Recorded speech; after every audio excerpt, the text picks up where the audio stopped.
ఈ వారం మన గెస్ట్ ఎన్కౌంటర్ స్పెషలిస్ట్. అతను ఎక్కడ వర్క్ చేస్తే అక్కడ మూమెంట్ అంతా క్లియర్ చేసుకుంటూ వచ్చిన ఐపీఎస్ ఆఫీసర్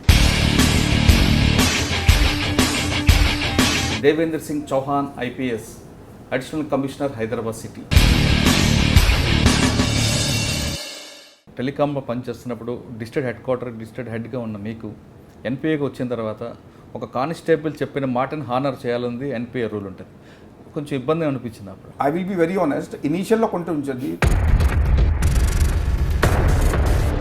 ఆ పర్టికులర్ టైంలో ఆ పర్టికులర్ ఒకటి స్కిల్లో అయినా మాకన్నా ఎక్కువ నైపుణ్యం ఉంది. అంటే గురజాల అనగానే పల్నాడు ఫ్యాక్షనిజం కాకుండా ఆ పక్కనే ఉన్న నల్లమల నుంచి కూడా ఒక మావోయిస్ట్ ఎఫెక్టెడ్ బాగా ఉండేది. అప్పుడు నక్సల్స్ ప్రభావిత ప్రాంతాలు ఏ విధంగా రెండింటిని డీల్ చేసుకొచ్చారు? అప్పుడు ఉన్న గౌరవ డీజీపీ గారు, డోరా గారు ప్రత్యేకంగా నాకు పిలిచి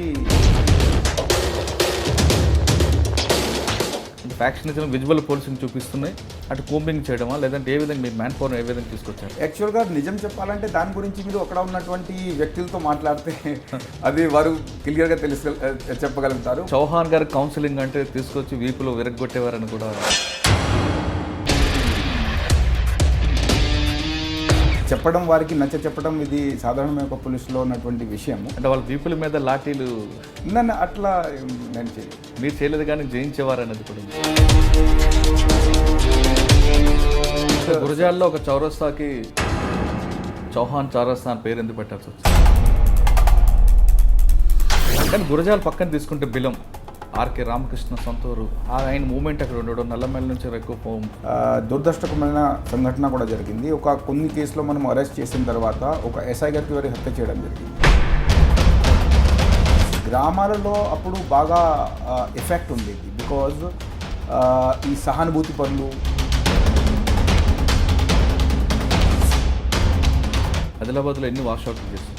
ఎవరైనా సరెండర్డ్ వ్యక్తులు ఉంటే వారితో వారి గురించి చాలా స్పష్టంగా లోతుగా తెలవడం, వారు ఎన్ని గంటలకి ఎక్సర్సైజ్కి వెళ్తారు, ఏ టైంలో ఆర్మ్స్ పక్కన పెడతారు, ఏ టైమ్స్లో బ్రేక్ఫాస్ట్కి వెళ్తారు, ఈ ఇన్ఫర్మేషన్ యాక్చువల్లీ మన దగ్గర ఖచ్చితంగా ఉండాలి. మనం సరెండర్ అయిన తర్వాత మేము వారితో మా డైరీ పట్టుకొని మాట్లాడుతుండే నాకు ఇప్పుడు ఒక గుర్తుంది, వారు చెప్పడం జరిగింది, సార్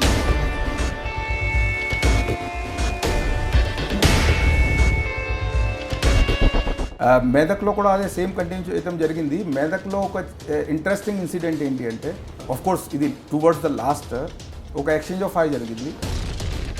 వేరే అంటే పేరు ఎందుకు చెప్పడం, అంటే డిస్ట్రిక్ట్ హెడ్ అని అనమాట దాన్ని. ఓకే, మీరు మెదక్లో ఉన్నప్పుడు సిద్దిపేట నుంచి గిరాయపల్లి, తోగుట ఆ బెల్ట్లో ఫస్ట్ ఎన్కౌంటర్ అయిన గిరాయపల్లి దగ్గరికి, కరెక్ట్, ఆ ప్రాంతాన్ని మీరు దత్తత తీసుకోవడం అంటే ఏదన్నా వారికి ప్రాబ్లం ఉంటే మీకు నిర్భయంగా నిర్మోహమాటంగా వారు ఒక ఫోన్ కలుపుకోగలగాలి, లేదంటే మీ దగ్గరికి రాగలగాలి. ఆ నమ్మకం వారికి కల్పిస్తే మనం చాలు. సిద్దిపేట పక్కన సిరిసిల్ల బార్డర్ నుండి జనశక్తి మూవ్మెంట్ వస్తున్న టైంలో మెదక్లోకి ఎంటర్ కాకుండా మీరు ఒక ప్లాన్ ఆఫ్ యాక్షన్ చేశారు ఒకసారి. అది ఏరియాలో వారు ఏం చేసేవారంటే అక్కడ ఉండి మన ఏరియాలో ఆఫెన్స్ చేసేసి మళ్ళీ కరీంనగర్. సో దానికి మనం ఒక ప్లాన్ ఆఫ్ యాక్షన్ చేయడం జరిగింది. That by surprise sudden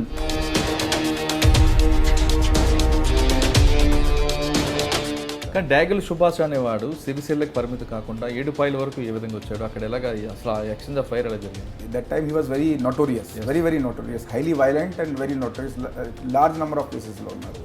so అతను ఒక ఆఫెన్స్ ప్లాన్ చేయడానికి కొంతమందిని చంపాలని ప్లాన్తో రావడం జరిగింది. మనకు సమాచారం వచ్చిన తర్వాత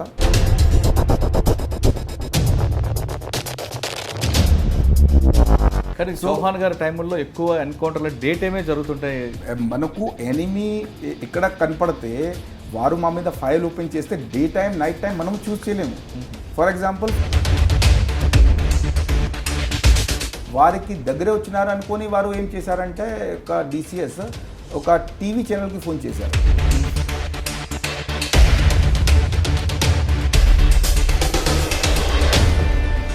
కానీ రియాజ్ ఎన్కౌంటర్ చర్చలకు వచ్చిన రియాజ్ని కరీంనగర్లో పిలిచి కాల్ చేశారు అనేది ఒక అప్పుడు ఎలిగేషన్ వచ్చింది. చర్చలు విఫలమైంది. మళ్ళీ వారు వెపన్ పట్టుకొని జంగల్కి వెళ్ళారు. మళ్ళీ మనకు జంగల్లో ఎదుర్కొని మన మీద ఫైరింగ్ చేసినప్పుడు మనం ఏం చేయాలి?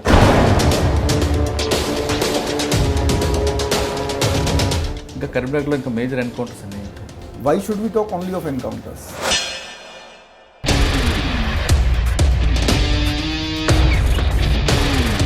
ఖమ్మం రాగానే మరొకసారి ఎన్కౌంటర్ స్టార్ట్ అవుతుంది అన్నట్లుగానే ఖమ్మంలో మీరు జాయిన్ అయిన వెంటనే ఎన్కౌంటర్ స్టార్ట్ అవ్వడం, మీరు మీ బార్డర్ క్రాస్ చేసి కూడా వెళ్ళి ఎక్స్చేంజ్ ఆఫ్ ఫైర్ చేయడం అనేది మన ఏరియాలో వచ్చి వారు ఆఫెన్స్ చేసుకొని వెనకెళ్ళి వెళ్ళిపోతే మనం ఖచ్చితంగా వెంటాడతారు. చేయాల్సిందే, అరెస్ట్ చేయాల్సిందే. మీరు చెప్పిన ఎన్కౌంటర్ తర్వాత డిఎస్ చౌహాన్ గారు మావోయిస్ట్ పార్టీ హిట్ లిస్ట్లో చేరారు. That is all confidential. అంటే అప్పుడులో రాజశేఖర రెడ్డి గారు సీఎం టైంలో సీఎం గారు నేటివ్ ప్లేస్కి వెళ్ళడం, అక్కడ వర్క్ చేయడం, అప్పటికి ఒక ఫ్యాక్షన్ ఏరియా. పేరు చెప్పేవాళ్ళు చాలామంది ఉంటారు, అదే డిఫరెంట్ ఇష్యూ. బట్ అదే మేము చెప్తున్నాను, కడపలో అలా ఆ టైంకి క్రైమ్ హిస్టరీ చూస్తే మీకు తెలుస్తుంది దట్ ప్రెషర్ అన్నీ వచ్చినాయి, ఆ ప్రెషర్కి మేము ఎంత విన్నాము. అప్పుడు ఒక వాంటెడ్ పర్సన్ కూర రాజన్, చాలా కాలం దొరకని కూర రాజన్ తీసుకురావడం, అతను arrest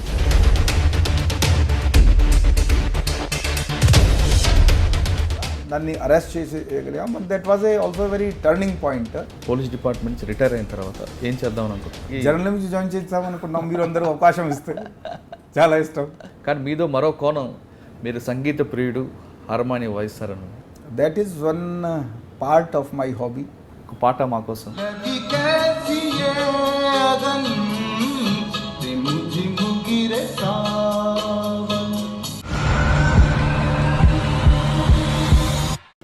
welcome to crime diaries.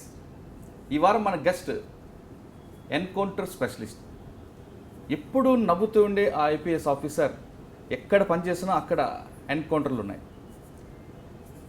Maoist affected ఏరియాలో ఉన్నప్పటి నుండి ప్రజెంట్ హైదరాబాద్లో ఉన్నంత వరకు అతను ఎక్కడ వర్క్ చేస్తే అక్కడ మూమెంట్ని అంతా క్లియర్ చేసుకుంటూ వచ్చిన ఐపీఎస్ ఆఫీసర్ పేరు Devendra Singh Chauhan IPS, additional commissioner Hyderabad city. Devendra Singh Chauhan garu UP నుంచి వచ్చిన అతను సీట్లో కూర్చుంటే అతనికి వచ్చే ఇన్ఫర్మేషన్ బేస్ చేసుకొని ఫీల్డ్లోకి వెళ్ళడం, అక్కడ వర్క్ కంప్లీట్ చేసుకురావడం.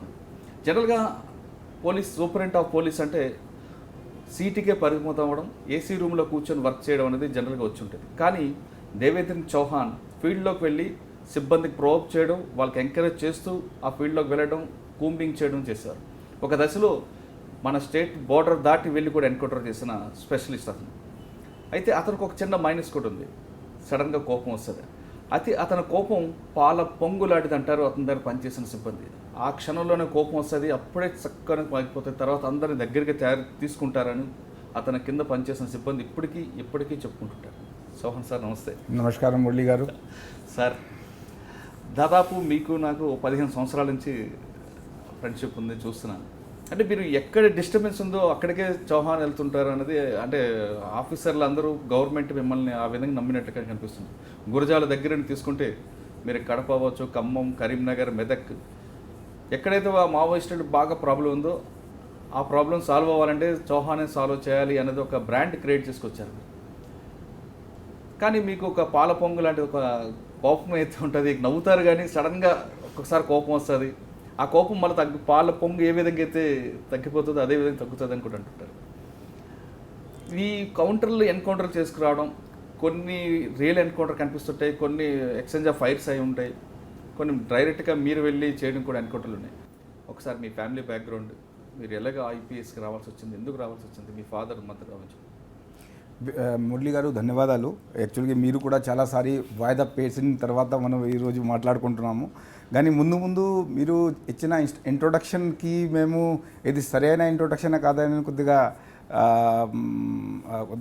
గమనిస్తున్నాము. ఎందుకంటే ఎన్కౌంటర్ స్పెషలిస్ట్ చెప్పడం అదే నేను నా గురించి అయితే ఏం అనుకోవడం లేదు. Because as a part of our duty అది కొన్ని జరిగిపోతాయి. అంటే అరెస్ట్లు కానీ అది కానీ మనము కావాలని ఎవరిని అరెస్ట్ చేయాలా, కావాలని ఎవరి మీద అది చేయాలని ఇప్పుడు మేము ఆ ఉద్దేశం ఉండదు, ఆలోచన ఉండదు. కానీ ఆ మన డ్యూటీ చేసే క్రమంలో ఇవి జరిగిపోతాయి. సో దానికి ఒక భాగం కొన్ని ఉన్నాయి, కొన్ని సంఘటన అవంటి పీరియడ్లో జరిగినాయి, అది మాకు తెలిసే వరకు చెప్తాము. అదేవిధంగా ఈ కోపం గురించి ఏదైతే చెప్పారో ఇప్పుడైతే బాగా తగ్గించినాము అనుకుంటున్నాము. But of course this part of this thing. But yes one thing, ఒకటి మాత్రం చాలా క్లియర్గా ఉంది, ఏది మాత్రం మేము హృదయంలో పెట్టము, ఏదైతే మనసులో ఏది ఎట్టి పరిస్థితిలో పెట్టము, ఏది ఉన్నా అప్పటికప్పుడే వచ్చేసేసి సపోజ్ 2-3 సార్లు చెప్పిన తర్వాత కూడా ఒక సరైన విధానంలో కాకపోతే అప్పుడప్పుడు కొంచెం అది వస్తుంది. బట్ ఇప్పటికీ ఇది తగ్గిపోయింది అనుకుంటున్నాను.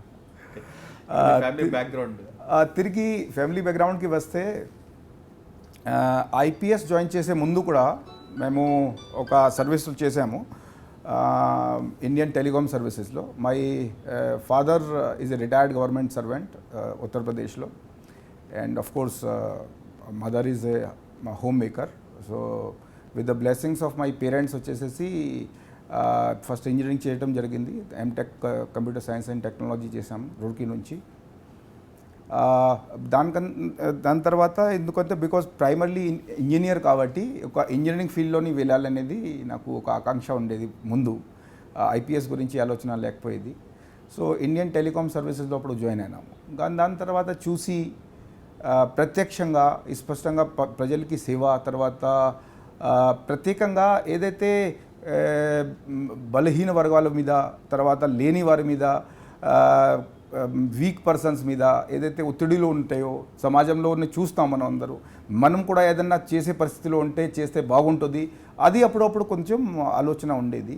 కొంతమంది ఫ్రెండ్స్కి ఇచ్చిన సలహాల మేరకు, వారికి ఇచ్చిన స్ఫూర్తి మేరకు ఆల్మోస్ట్ ఆఫ్టర్ 4 years నేను ఎగ్జామ్ ఇచ్చినాను. సెకండ్ అటెంప్ట్లో ఐపీఎస్లోకి రావడం జరిగింది. But it was not that after immediate graduation తర్వాత కొంతమంది చేస్తారు, అట్లా కాదు. నేను almost by the time I was merit 4 years already ఒక గ్రూప్ 1 సర్వీస్లో, గ్రూప్ ఏ సర్వీస్లో గవర్నమెంట్ ఆఫ్ ఇండియాలో చేసిన తర్వాత ఐపీఎస్లోకి రావడం జరిగింది. కానీ ఐపీఎస్లోకి వచ్చిన తర్వాత, పోలీస్ సర్వీస్లోకి వచ్చిన తర్వాత నాకు చాలా జాబ్ సాటిస్ఫాక్షన్ ఉంది, చాలా సంతృప్తి ఉంది.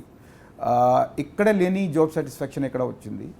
దాంట్లో ఏంటి అంటే మనకు కొన్ని రిజల్ట్స్ స్పష్టంగా మనం ఒక ప్లానింగ్ చేసిన, ప్రజలకి ఆకాంక్షల మేరకు, ప్రజలకి ఏది అవసరాలు ఉన్నాయి దానికి మేరకు నిజమైన మనం ఒక అది ఉంటే, ఇష్టం ఉంటే వెంటనే మనకు వారికి ఒక రిలీఫ్ కనిపించే విధంగా మనం చాలా చేయవచ్చు. సో ఆ సాటిస్ఫాక్షన్ చాలా ఉంటుంది ఈ సర్వీస్. అంటే మీరు సివిల్స్, అంటే మీరు చెప్తున్నారు సెంట్రల్ గవర్నమెంట్ జాబ్ చేస్తూ తర్వాత మీరు సివిల్స్ రాయడం, సెకండ్ అటెంప్ట్లో ఐపీఎస్కి వచ్చి. ఎస్. ఎన్పిఏలో మీ ట్రైనింగ్ ఏ విధంగా జరిగింది? ఎన్పిఏలో ట్రైనింగ్ అందరికీ అదే ఉంటుంది, చాలా ఎక్స్టెన్సివ్ ట్రైనింగ్ ఉంటుంది. మీరు ఆల్రెడీ ఒక జాబ్కి అలవాటు పడిన బాడీని తీసుకొచ్చి ఇక్కడ ట్రైనింగ్ చేయడం correct. That was also I last some weight and అప్పటి నుంచి అదే కంటిన్యూ మెయింటైన్ చేయడానికి ప్రయత్నం చేస్తున్నాం. బికాజ్ ఇండియన్ టెలికామ్ సర్వీసెస్ ఆ టైంలో మంచి సర్వీస్ ఉండే.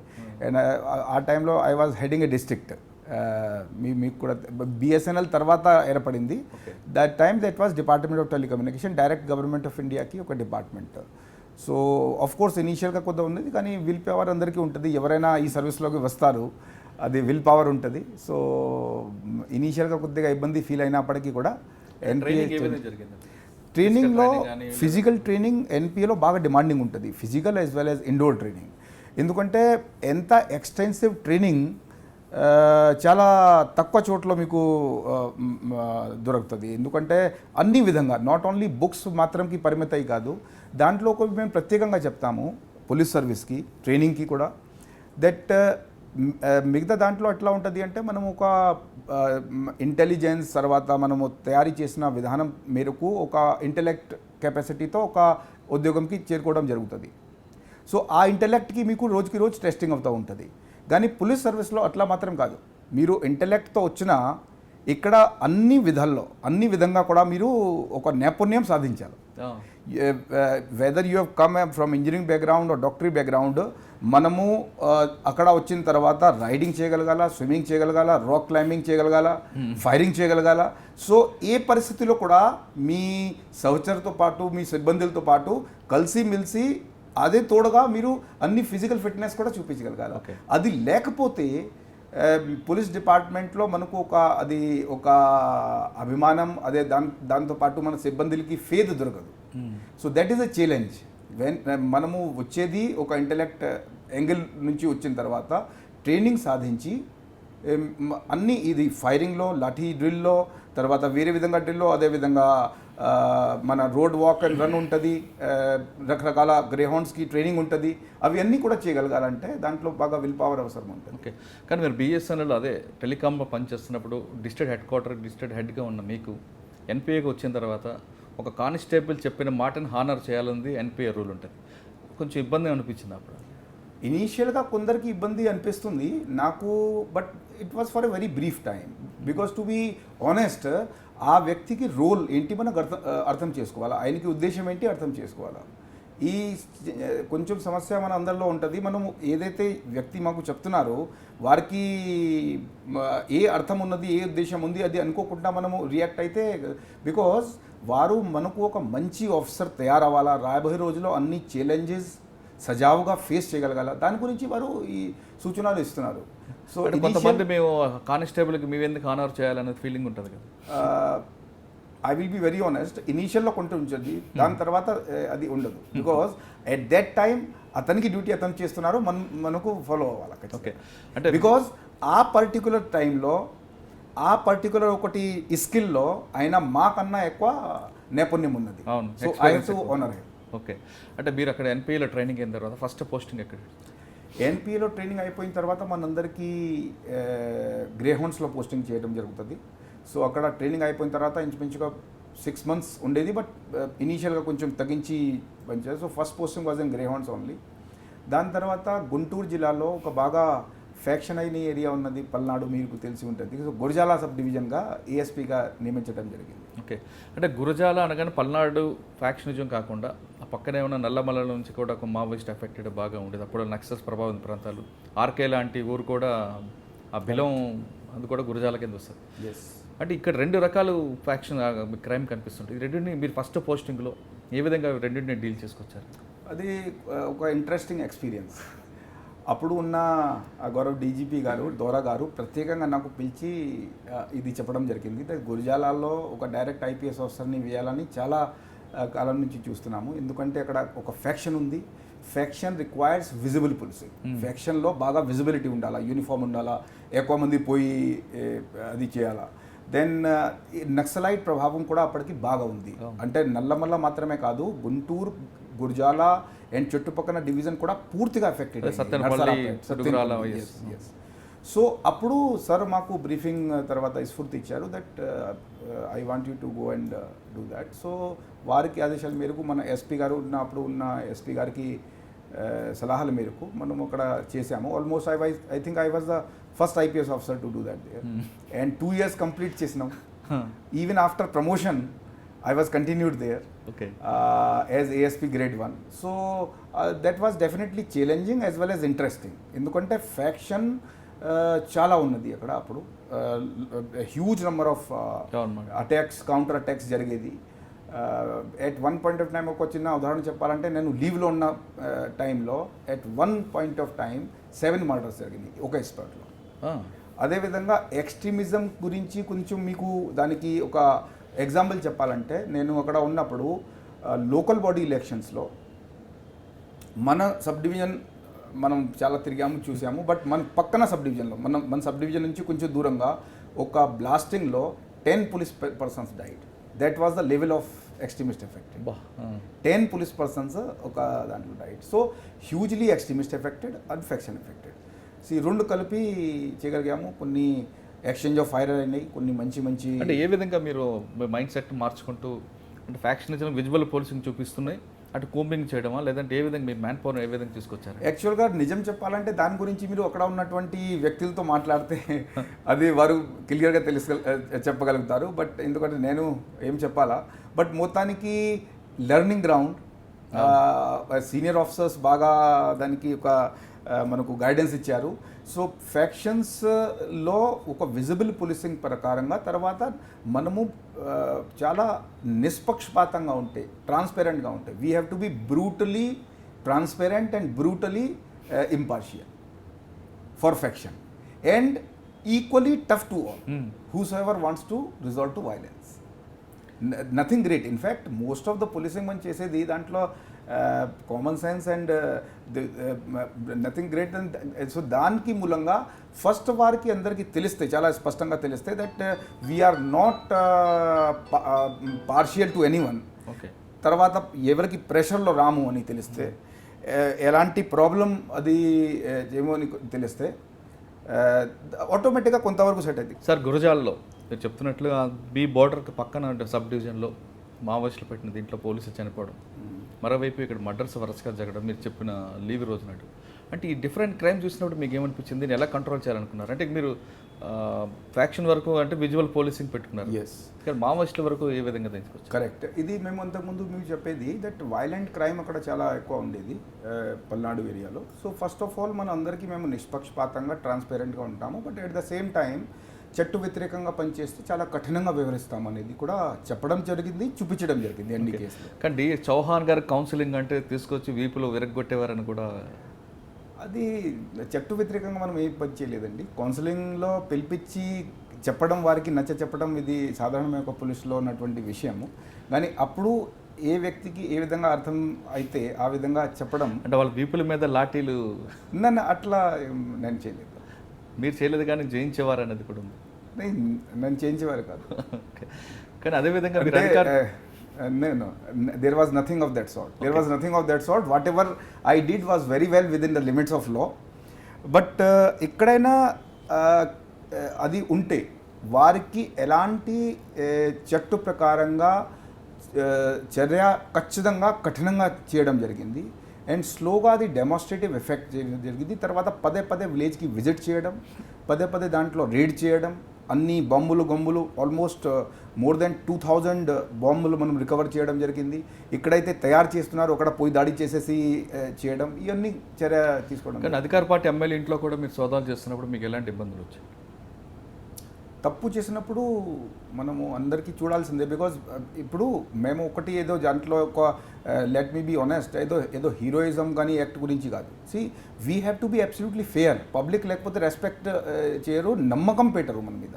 అంటే తప్పు ఎవరైనా చేసినా చట్ట అతీతంగా ఎవరు లేరు కదా. So when it was required we did. గురజాల్లో ఒక చౌరస్తాకి చౌహాన్ చౌరస్తా అని పేరు ఎందుకు పెట్టాల్సి వచ్చింది? అది ఎంతకుముందు ఉండేది.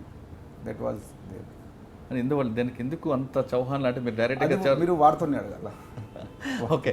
కానీ గురజాల పక్కన తీసుకుంటే బిలం, ఆర్కే రామకృష్ణ సొంతూరు, ఆయన మూమెంట్ అక్కడ ఉండడం, నల్లమల్లి నుంచి ఎక్కువ అక్కడ టైగర్ ప్రాజెక్ట్ దళం ఒకటి బాగా మూమెంట్ ఉండేది. దెన్ అదేవిధంగా మనం ఒక కంప్లీట్ దళంకి బాగా మూమెంట్ ఉండేది అక్కడ ఆ టైంలో.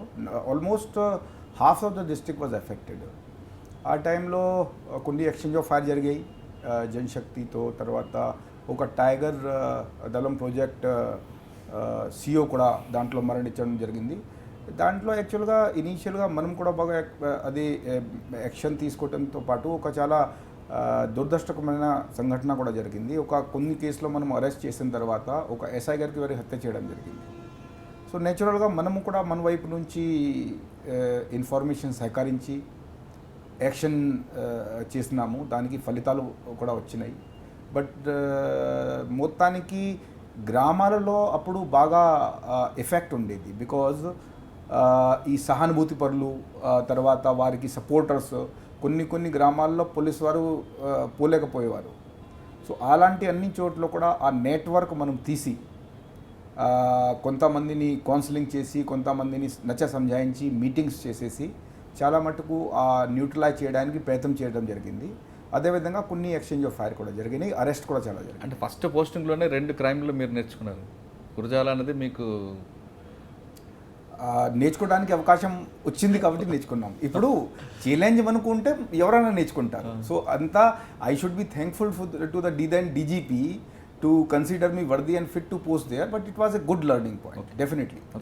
గురజాల తర్వాత నెక్స్ట్ గురజాల తర్వాత ఆదిలాబాద్లో ఓఎస్డీగా నియమించడం జరిగింది. అక్కడ మేము యాంటీ ఎక్స్ట్రీమిస్ట్ ఆపరేషన్స్లో చూసేవారు. సో అక్కడ కూడా ఆ టైంలో బాగా ఎఫెక్ట్ ఉండేది. బికాజ్ ఇప్పుడు ఉన్నటువంటి పరిస్థితిలో అది గమనించడం కూడా కష్టం. అది చెప్తే కూడా అది బిలీవ్ కాలేని పరిస్థితి. బట్ ఒక పోలీస్ స్టేషన్కి వెళ్ళాలంటే అట్లీస్ట్ 2-3-4 వెహికల్స్ చేంజ్ చేసుకొని, కొన్ని చోట్ల బస్సులో ప్రయాణం చేయడం, కొన్ని చోట్ల లారీలో ప్రయాణం చేస్తాం, అట్లా పోయేవారు.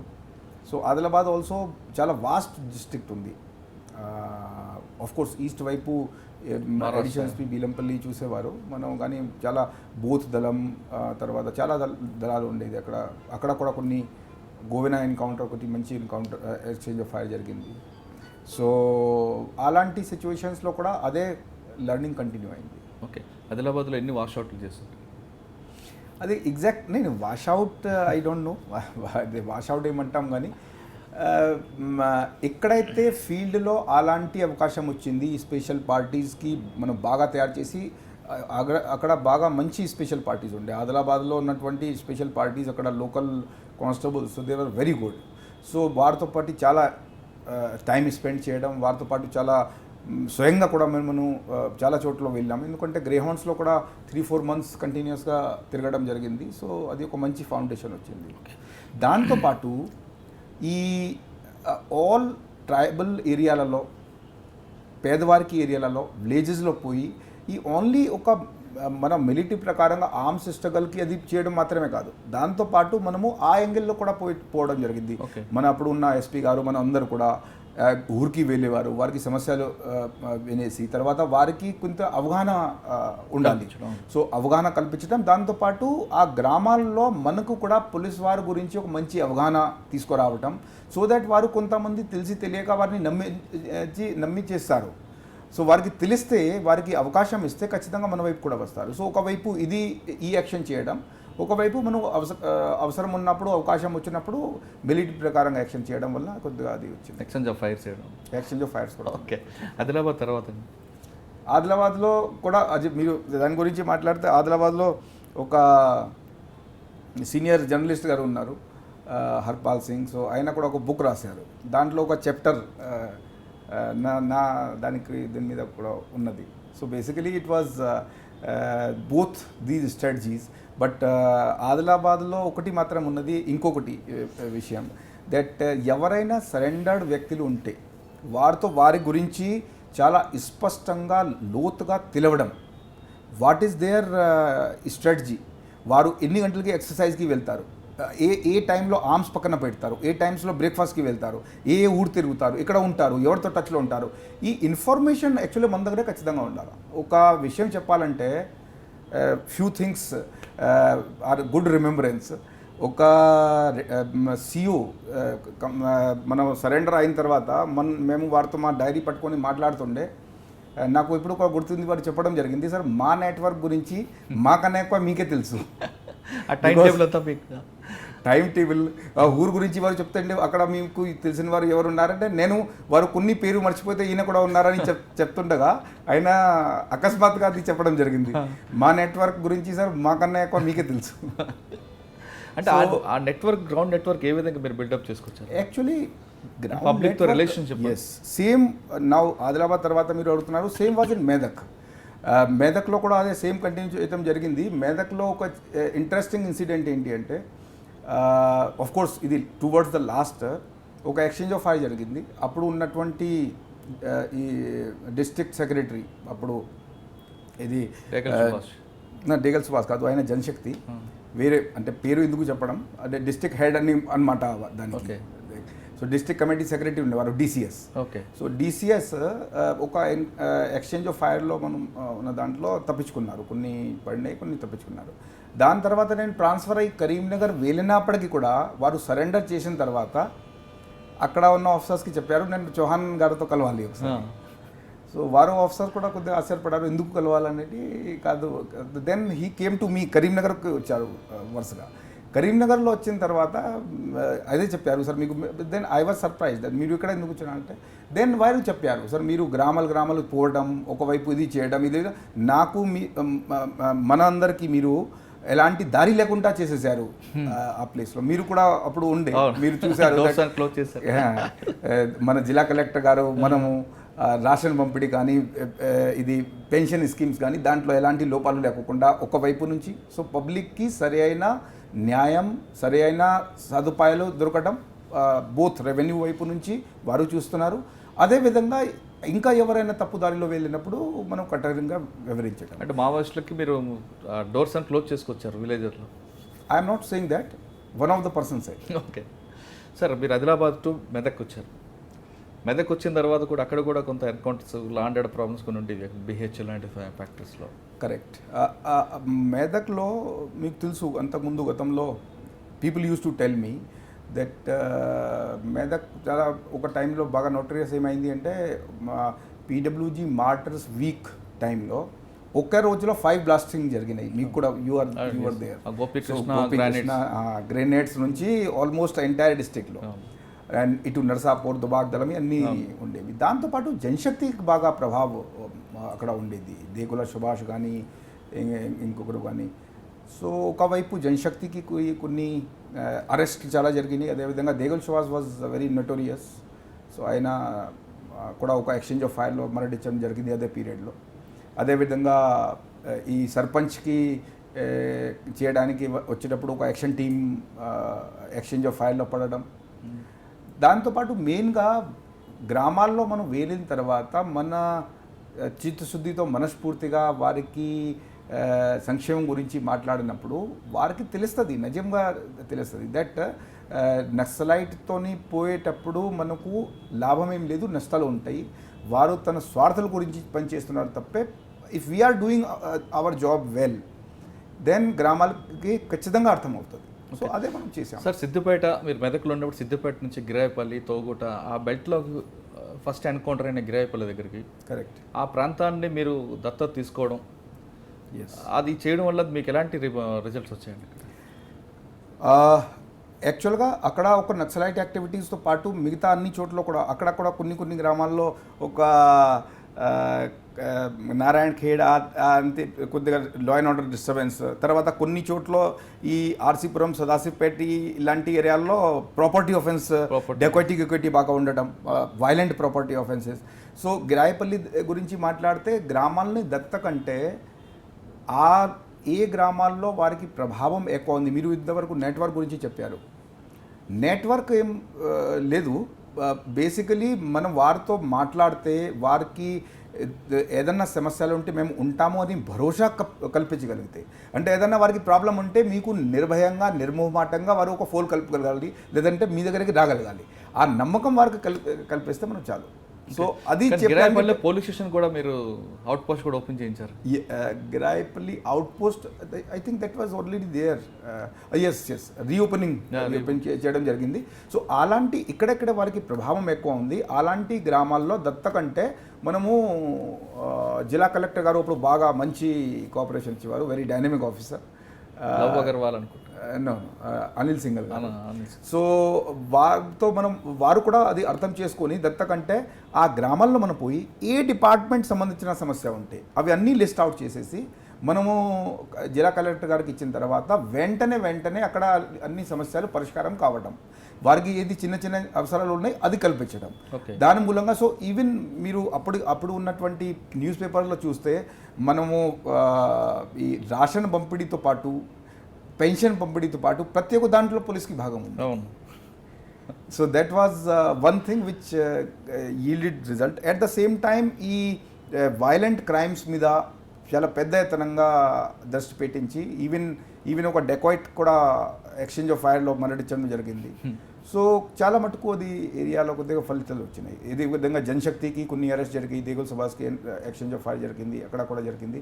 అండ్ దానికంటే ఎక్కువ మేము నిజం చెప్పాలంటే of course this I can tell you because you are in Medak at that time, you know it that Medak జిల్లా ప్రజలకి అభిమానం బాగా మాకు దొరికింది అని నేను చెప్పవచ్చు. ఎందుకంటే ఇప్పుడు కొంతమందితో ఇక్కడ హైదరాబాద్లో I'm telling you, I can tell with name, 15 years తర్వాత కల్పించిన తర్వాత కూడా అలాంటికి చిన్న ఇన్సిడెంట్స్ కూడా వారు చెప్పగలుగుతారు. అసలు మేము వచ్చినాము, అది చేయగలిగాము. So it was okay. కానీ సిద్దిపేట పక్కన సిరిసిల్ల బార్డర్ నుండి జనశక్తి మూవ్మెంట్ వస్తున్న టైంలో మెదక్లోకి ఎంటర్ కాకుండా మీరు ఒక ప్లాన్ ఆఫ్ యాక్షన్ చేశారు ఒకసారి. అది దాంట్లో కొంత ఫలితాలు కూడా వచ్చినాయి. యాక్చువల్గా జనశక్తికి ఫస్ట్ మెదక్లో ఉన్నప్పుడు అండ్ దానికి తర్వాత నేను కరీంనగర్ వెళ్ళినప్పుడు ఆల్మోస్ట్ ఈ 2 జిల్లాల్లో కూడా జనశక్తికి చాలా ఎక్స్చేంజ్ ఆఫ్ ఫైర్, అరెస్ట్ కూడా జరిగినాయి. సో అప్పుడు కరీంనగర్తో మనకు ఈ సిద్దిపేట అండ్ సిరిసిల్ల అది బార్డర్ ఉండే, అక్కడ స్ట్రేట్ రోడ్ వెళ్ళిపోతుంది. సో ఆ ఏరియాలో వారు ఏం చేసేవారంటే అక్కడ ఉండి మన ఏరియాలో ఆఫెన్స్ చేసేసి మళ్ళీ వెళ్ళిపోయారు. సో దానికి మనం ఒక ప్లాన్ ఆఫ్ యాక్షన్ చేయడం జరిగింది. దట్ బై సర్ప్రైజ్ సడన్ మనం ఐడెంటిఫై చేసేవారు దట్ ఇక్కడెక్కడ ఏ ఏరియాలలో వారు వస్తారు అక్కడ మనకు సడన్గా ఒక పార్టీ పంపించేవారు. తర్వాత రోడ్లో అంటే రోడ్లో కాదు ఫుట్ ట్రాక్ ఏదైతే వారు వాడుతున్నారో అక్కడ మనము ఒక కట్ ఆఫ్ పెట్టేవారు. సో దాని మూలంగా కొన్ని చోట్ల ఎక్స్చేంజ్ ఆఫ్ ఫైర్, తర్వాత కొన్ని చోట్ల అరెస్ట్ కావడం వలన మంచి ఫలితాలు వచ్చినాయి. అదేవిధంగా కొంతవరకు ప్రజలకి కూడా మనము ఒక ఫేత్ తీసుకురాగలిగాము. సో దట్ వారికి ఎప్పుడైనా ఇది థ్రెట్ వచ్చినా కొన్ని కేసులు వారే చెప్పేవారు దట్ వాళ్ళకి థ్రెట్ వచ్చింది, ఇవాళ వారు వస్తున్నారంటే మనకు ముందు సమాచారం వచ్చింది. కానీ డాగిల్ సుభాష్ అనేవాడు సిరిసిల్లకి పరిమితి కాకుండా ఏడుపాయల వరకు ఏ విధంగా వచ్చాడు, అక్కడ ఎలాగా అసలు ఆ ఎక్స్చేంజ్ ఆఫ్ ఫైర్ ఎలా జరిగింది? మనకు ఇన్ఫర్మేషన్ వచ్చింది. వారు దేగుల్ సుహాస్ మీకు తెలుసు, that time he was very notorious, very notorious, highly violent and very notorious, large number of కేసెస్లో ఉన్నారు వాళ్ళు. సో అతను ఒక ఆఫెన్స్ ప్లాన్ చేయడానికి కొంతమందిని సంపాలని ప్లాన్తో రావడం జరిగింది. మనకు సమాచారం వచ్చిన తర్వాత ఒక పకడ్బందీగా ప్లాన్ తయారు చేయడం జరిగింది. యాక్చువల్గా ఆ టైంలో మీకు గుర్తు ఉంటే Degul Suhas was a terror. So in జనశక్తిలో యాక్చువల్గా చాలా యాక్టివ్లో ఉన్నటువంటి దాంట్లో అంటే యాక్షన్ పరంగా చూస్తే కుర్రా దేవేందర్ కన్నా కూడా ఈయన యాక్టివ్ ఉండేవారు. సో అది సమాచారం సంపాదించి ఒక 2-3 మంత్స్లో వారికి మూవ్మెంట్ వాచ్ చేసేసి ఒక పకడ్బందీగా ప్లాన్ చేయడం వల్ల వారు అక్కడ ఎక్స్చేంజ్ ఆఫ్ ఫైర్ జరిగింది. వారే మనకు ఫైర్ ఓపెన్ చేశారు ముందు. సో మనకు దాంట్లో రిప్లై ఇచ్చే క్రమంలో మరణించడం జరిగింది. దాని తర్వాత చాలా బ్రేక్ పడింది జనశక్తికి యాక్టివిటీస్. అంటే జనశక్తితో పాటు మావోయిస్టెడ్ మీరు అనేది బాడీ అఫెన్సెస్ కాకుండా మెదక్ జిల్లాలో 2 నేషనల్ హైవేస్ రావడం, ఎక్కువ యాక్సిడెంట్స్ జరుగుతుంటాయి, వాటి మీద కూడా ఎక్కువ ఫోకస్ చేశారు. యాక్సిడెంట్స్కి కూడా ఒక సెపరేట్గా ప్లాన్ చేయడం జరిగింది. ఇప్పుడు కూడా మనం అది చేస్తున్నాము. ఇది సార్ మన డీజీ గారికి ఆదేశాల మేరకు హాట్స్పాట్ అనాలిసిస్ ఆల్మోస్ట్ అదే similar exercise, similar of course this is much sophisticated, much advanced. కానీ ఇప్పుడు కూడా అప్పుడు ఉన్న ఆఫీసర్స్తో అడిగితే చెప్తారు దట్ ఈచ్ యాక్సిడెంట్కి మనం పూర్తిగా అనాలిసిస్ చేసేవారు. ఈచ్ యాక్సిడెంట్కి అనాలిసిస్ చేసిన తర్వాత అక్కడ దానికి కారణం ఏంటి, ఏ టైంలో జరుగుతున్నది, ఏ కారణం వల్ల జరుగుతున్నది, ఏ వెహికల్స్తో జరుగుతున్నది, అండ్ ఏదైనా రోడ్ ఇంజనీరింగ్ డిఫెక్ట్ ఉందా. సో ఈచ్ హైయెస్ట్ యాక్సిడెంట్ ఇక్కడ జరిగింది ఐ స్పాట్కి తీసుకొని మనం ఈ వారం అక్కడ తగ్గించాలా. దాంతో అందరితో మాట్లాడేసి కానిస్టేబుల్ వరకు కూడా ఫీడ్బ్యాక్ తీసుకొని మాట్లాడేసి ప్లాన్ చేయడం వల్ల అది జరిగింది. తర్వాత ఇంకొకటి దాంతో కనెక్టెడ్ సబ్జెక్ట్ చెప్పాలంటే ఏ సబ్జెక్ట్ అయినా కూడా కానిస్టేబులరీకి ఒక బాగా స్ఫూర్తి, బాగా ప్రోత్సాహం కల్పించిన తర్వాత వారికి సహాయ సహకారం బాగా అందింది మనకు. బికాజ్ వారికి సంక్షేమాల గురించి మేము వారితోటి ఉన్నాము, తోడుగా ఉన్నాము, ఫీల్డ్లో ఉన్నాము, అన్ని చోట్ల ఉన్నాము. ఫర్ ఎగ్జాంపుల్ ఒక చిన్న విషయం చెప్పాలంటే అది మాకు గుర్తు ఉన్నది దట్ మన అప్పుడు ఉన్న మేధక్ ఎస్పీ ఉన్నప్పుడు ఒక 1-2 ఇన్సిడెంట్ ఎలా జరిగినాయి అంటే 46 ఇయర్స్ కానిస్టేబుల్ సడన్గా ఈ గుండె జబ్బు వలన హార్ట్ అటాక్ రాగానే చనిపోవడం జరిగింది. నేను వారికి అక్కడ నివాళి అంటే శ్రద్ధాంజలి కోసం వెళ్ళినప్పుడు ఫ్యామిలీతో కలిసినప్పుడు సడన్గా వారు నిన్నటి వరకు ఏం తెలియదు కానీ సడన్గా అట్లా డెత్ రావడం జరిగింది. అప్పుడు మనం ఏం చేసామంటే చాలా పెద్ద ఎత్తునగా తిరిగి అపోలో వారితో మాట్లాడేసి, అప్పుడు ఇది ఐ థింక్ ఆరోగ్య భద్రత was not there at that time. So మనం సీనియర్ ఆఫీసర్స్తో మాట్లాడేసి ఒక ప్లాన్ చేసాము. అపోలో కూడా ముందుకు వచ్చారు దాంట్లో that all constables more than 45 or 40 years of age, exactly నాకు తెలియదు, మనము వారికి స్కానింగ్ చేపిస్తాం. ఇప్పుడు ఉన్నది but in 2003 and 2004 probably it was not there. So Medak జిల్లాలో సంబంధించినటువంటి వారికి ఐ థింక్ జిల్లాలో ఫస్ట్ టైమే మనము ఆల్ కానిస్టేబుల్స్కి లిస్ట్ అవుట్ చేసేసి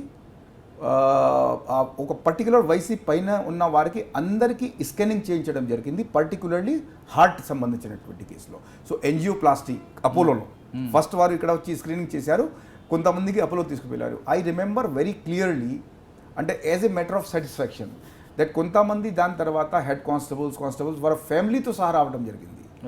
ఏంటి అంటే వారికి ఏం తెలియదు కానీ ఎంజియోప్లాస్టీ చూస్తే బ్లాక్ ఉన్నది, అంటే అది ట్రీట్మెంట్ కాకపోతే ప్రమాదకరమైన సిచ్యువేషన్ ఉంది. సో వారు ఫ్యామిలీతో సహా వచ్చేసేసి సార్ మీ ఇది చేయబట్టి అది అయింది.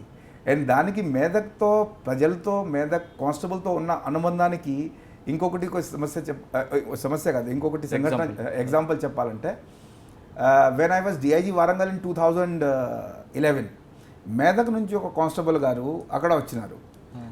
ట్రాన్స్ఫర్ సమస్య గురించి ఉంటే మేము చెప్పాను, బాబు మాకు జ్యురిడిక్షన్ లేదు, నేను సంబంధం లేదు, మీరు ఇక్కడ ఎందుకు ఇచ్చారంటే సార్ మీరు మా దగ్గర ఏఎస్పీ చేశారు కదా, మేము ప్రాబ్లం అర్థం చేసుకుంటే ఖచ్చితంగా హెల్ప్ చేస్తారని ఆ భావంతో వచ్చినాం. And thereafter wherever I went Medak జిల్లా వారు కొందరు ఏదో ఒకటి చిన్న కేక్ కానీ బొకే కానీ న్యూ ఇయర్లో స్వయంగా తీసుకొచ్చి ఇచ్చేవారు. So that's what I feel is. కానీ మెదక్లో మీరు పనిచేస్తున్నప్పుడు ఇటు పబ్లిక్తో మంచి రిలేషన్ ఉంది, బెన్తో అదే రిలేషన్ ఉంది. కానీ ఎక్కడైనా ఒక ఆపరేషన్ చేయాలంటే ఒకే ఒక ఇన్స్పెక్టర్ని వాడేవారు అనేది ఆ ఇన్స్పెక్టర్తోనే ఎక్కువగా చేయించేవారు. No, not one. There were 3-4 good officers. Definitely not one. అచ్చా, ఎవరు మీ దగ్గర మంచి గుడ్ ఆఫీసర్స్? అంటే గుడ్ ఆఫీసర్స్ ఇప్పుడు మేము see that time whatever it was there, definitely one thing I can tell it was not because ఇలాంటి కేసెస్లో there were some 5-6 officers. Some people were in this belt, Patancheru RC Puram belt.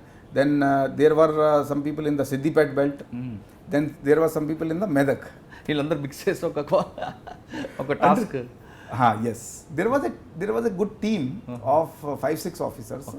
ఉత్సాహవంతుడు, knowledgeable, and ఏదన్నా పని చేసినప్పుడు చేయించేవారు. Even జగదేవ్పూర్లో ఒక officer ఉండే. So అలాంటి ఉత్సాహవంతుడు ఆఫీసర్స్ని పిలిపించేసి, అంటే ప్రత్యేకంగా దానికి అదే కాదు, whose ever is interested in work, capable ఉన్నారు అండ్ ఇంట్రెస్టెడ్ ఉన్నారు, ఇనిషియేటివ్ తీసుకుంటారు, వారిని తీసుకొని పనిచేయాలి. ఓకే సార్, మెదక్ తర్వాత నెక్స్ట్ పోస్టింగ్? మెదక్ తర్వాత టాక్స్ ఫెయిల్ అయింది. అదే క్రమంలో కొద్దిగా వైలెన్స్ పెరిగింది. వాళ్ళు పీడబ్ల్యూజీ చేంజ్ చేసేసి మావోయిస్ట్ అనేసి పెద్ద ఎత్తనంగా ఒకసారి అన్ని చోట్ల ఒక వైలెన్స్కి పాల్పడినారు. ఆ క్రమంలో కరీంనగర్ నాకు నియమించడం జరిగింది. సో కరీంనగర్ సంగతి మీ అందరికీ తెలుసు. So then I went to Karimnagar and ఆ టైంలో కొద్దిగా యాక్టివిటీస్ బాగా ఉండేవి. ఆల్మోస్ట్ 150 మంది యూజీ క్యాడర్ ఉండే అప్పటి నుంచి. If I'm some figures may be wrong. So అక్కడ కూడా చాలా ఇంట్రెస్టింగ్ టెన్యూర్ ఉండేది. కరీంనగర్లో పోయిన ఫస్ట్ 15 days అనుకున్నాము 3 ఎక్స్చేంజ్ ఆఫ్ ఫైర్ అయింది. సో 3 ఎక్స్చేంజ్ ఆఫ్ ఫైర్లు ఎంతమంది? అంటే ఎంతమంది అనేది ముఖ్యం కాదు.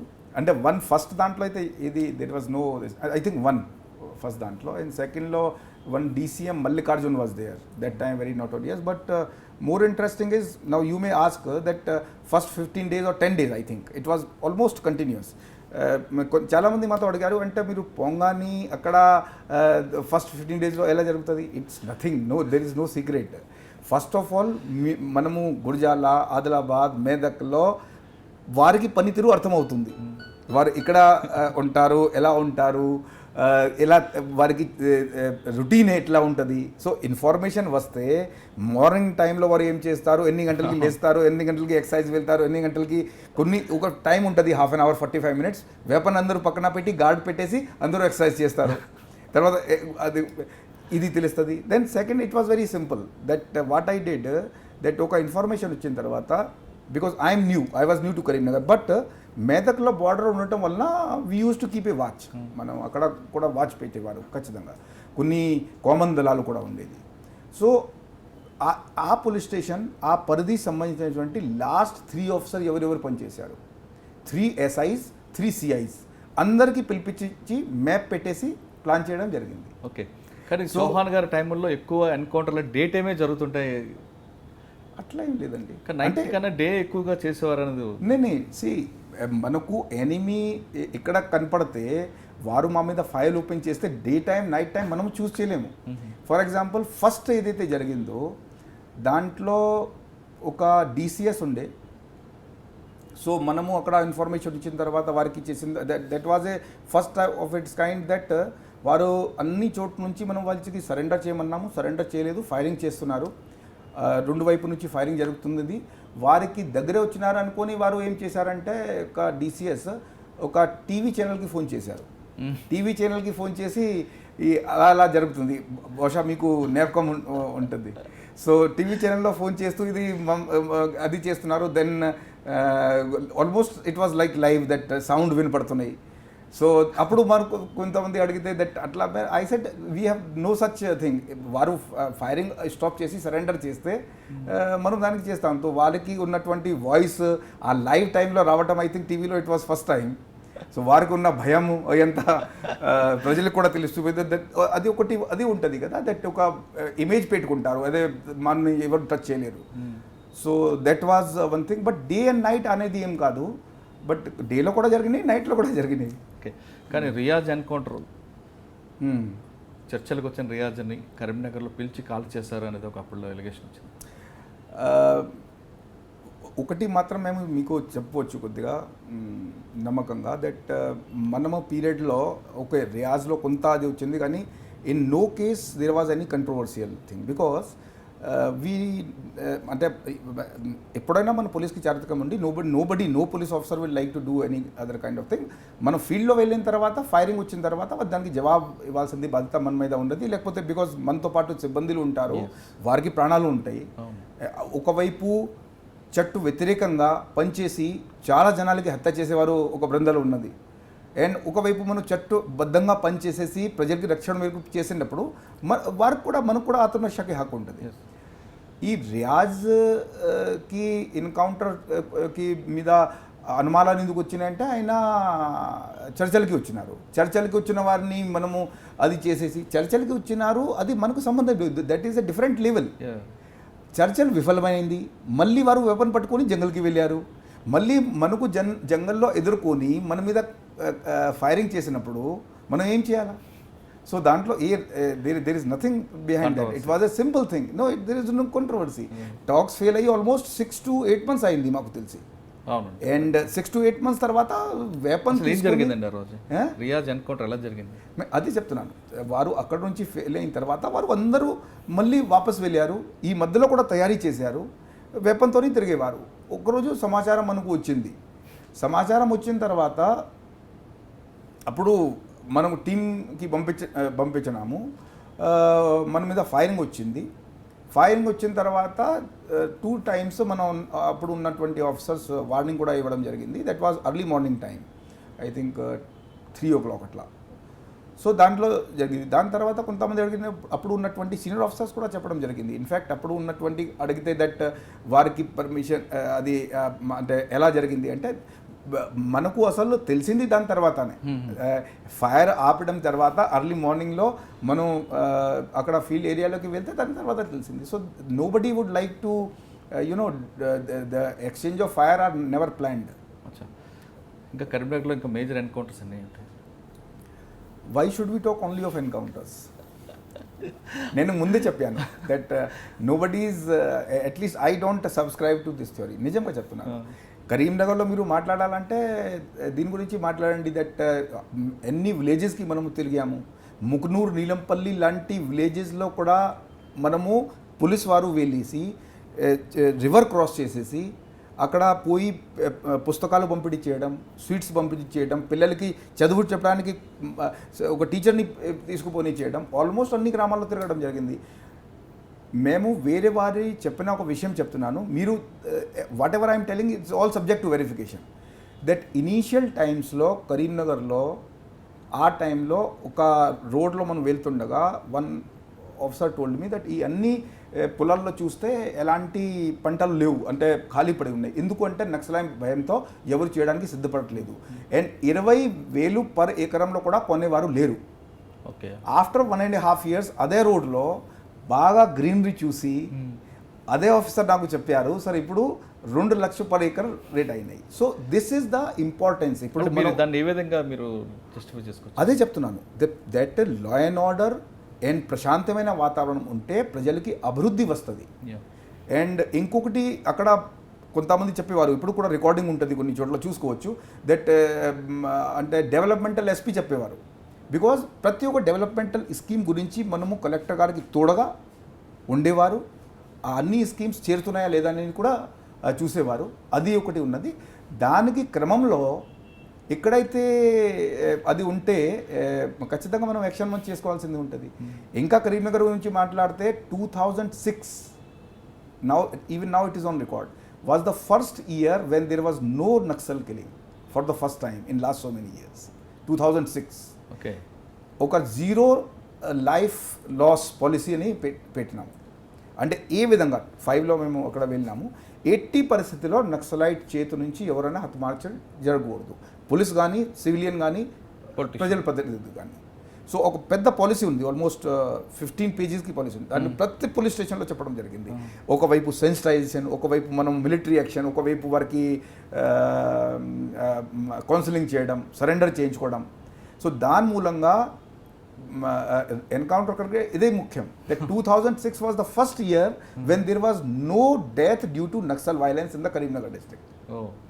అండ్ టువర్డ్స్ ఎండ్, అంటే ఆ ఎండ్ వచ్చేసరికి ఆల్మోస్ట్ 150 నుండి యూజీ క్యాడర్స్ ఐ థింక్ 7-8 మాత్రం మిగిలిపోయినాయి. ఓకే. అండ్ అప్పుడు ఉన్నటువంటి డీజీ గారు, ఈవెన్ అది ఒక గుట్ట ఉంది చాలా ఫేమస్, రామ్గిరి ఫోర్ట్ అని అనుకుంటున్నాము, అక్కడ వరకు వెళ్ళడం జరిగింది. And of course exchange of fire కూడా చాలా జరిగినాయి. ఆల్మోస్ట్ అంటే నంబర్ చెప్పడం మాకు ఇష్టం లేదు, మీరు అది రికార్డులో ఉంది చూసుకోవచ్చు. But lot of exchange of fire, దాంతోపాటు చాలామంది ఇది సరెండర్స్. ఒక సింగిల్ సరెండర్ గణపతి గారికి ఊరిలో చేయడం జరిగింది. ఈ ధర్మాపురిలో ఈయన ఉన్నారు, సిసి సెక్రటరీ గణపతి, ముప్పాల లక్ష్మణరావు. వారికి ఊర్లో పోయి ఒక స్తూపం పెట్టడం జరిగింది, పీస్ స్తూపం, ఇప్పుడు కూడా ఉంది ఆ స్తూపం. దాంట్లో ఒక పిజియన్ ఉన్నది. అక్కడ almost 22 members with weapon surrender కావడం జరిగింది. సో బేసికలీ మనము చెప్పిన అప్పుడు ఉన్నటువంటి ఇది గవర్నమెంట్ ఆఫీసర్స్ చెప్పినటువంటి మాటలు ప్రజల వరకు చేరిపోయినాయి. వారికి వైలెన్స్ వల్ల మనకు అభివృద్ధి రాదని తెలుసుకొని వారే ముందు వచ్చి సరెండర్ చేయడం. అంటే మావోయిస్టులు ఎఫెక్టెడ్ అనేది కేవలం ఎక్స్చేంజ్ ఆఫ్ ఫైరే కాకుండా గవర్నమెంట్ పథకాలు గ్రామాలకు వెళ్తే ఆటోమేటిక్గా వాళ్ళ చేంజ్ వస్తుంది అనేది మీరు ఆ కాన్సెప్ట్ని ఎక్కువ నమ్మినట్టున్నారు. ఆ కాన్సెప్ట్ దెన్ వారికి ప్రజలకి ఇటు పోలీస్ అటు నక్సల్ కొన్ని చోట్ల వచ్చేది, ఈవెన్ పేపర్లో కూడా వచ్చేది పోలీస్ క్రాస్ వార్ అప్పుడు రాశారు. It is not police cross war. మనం విలేజెస్కి పోయి చెప్పినాము that we are working for you, you have nothing to fear from us. పోలీస్ని చూసి భయపడాల్సింది మీకు పరిస్థితి లేదు, ఆ నమ్మకంకి కల్పించగలిగాము. దాంతోపాటు ఇది కూడా వారికి అర్థం రాకపోయిన వారికి మిలిటరీ ప్రకారంగా కూడా జవాబు చెప్పాల్సింది అవసరం ఉంటుంది. దాంట్లో మాత్రం ఏమి అది కాంప్రమైజ్ గారు. ఓకే. కరీంనగర్లో ఇంకొకటి దట్ ఫర్ ఎగ్జాంపుల్ అది మనము అన్నీ ఇది సోషల్ సర్వీస్ గ్రామాల్లో తిరగడం చేయడం వల్ల ఒక ఫౌండేషన్ ఉండేది. దాంట్లో ఒక పర్టికులర్ ఫౌండేషన్ పేరు నాకు తెలియదు. సో వారు ఎంత గుర్తించుకొని కొందరికి అవార్డు కోసం ఒకటి పెట్టినారు. సో దాంట్లో నా పేరు ఫస్ట్ ఉండేది. సో ఏదో some that time I think 1.5 or 2 lakhs worth in terms of dollars ఏదో అవార్డ్ అండ్ ట్రోఫీ డిక్లేర్ చేశారు. అప్పటికి చెంచు గ్రామస్తులు ఉంటారు అక్కడ ఆ ఏరియాలో, కరీంనగర్లో. సో ఆ ఏరియాలో పోయే క్రమంలో మనకు అనిపించి వారికి ఈ జీవన గడిపే విధానం బాగా దారుణంగా ఉండేది. సో వారి కోసం ఏదైనా చేయాలని మనము ఇప్పటికీ డిస్కషన్లో కలెక్టర్ గారితో చేయడం జరిగింది. సడన్గా ఆ స్టేజ్లో ఆ రివార్డ్ ఇవ్వగానే నాకు అది గుర్తించింది. ఆ రివార్డ్ అక్కడికక్కడే గ్రహించుకొని మేము వారి కోసం డొనేట్ చేసాం. ఆ డొనేషన్ ప్లస్ ఇటు రెవెన్యూ వైపు నుంచి కొంత వారు అది నిధి కల్పించుకొని ఆల్మోస్ట్ ఒక 20 హౌసెస్ అక్కడ కాలనీ కట్టించగలిగినాం. ఇప్పుడు కూడా ఆ కాలనీ ఉంది, ఉమేష్ చంద్ర కాలనీ అని పేరుతో ఉన్నది. దానికి ఈ ఆఫ్ కోర్స్ రెవెన్యూ గారికి సహకారం ఉండేది. మాకు ఉన్న రివార్డ్ దాంట్లో పెట్టాము. చాలామంది ఫర్ ఎగ్జాంపుల్ కొన్ని హాస్పిటల్స్ మేము ఫ్రీ మెడికల్ ఇస్తాము.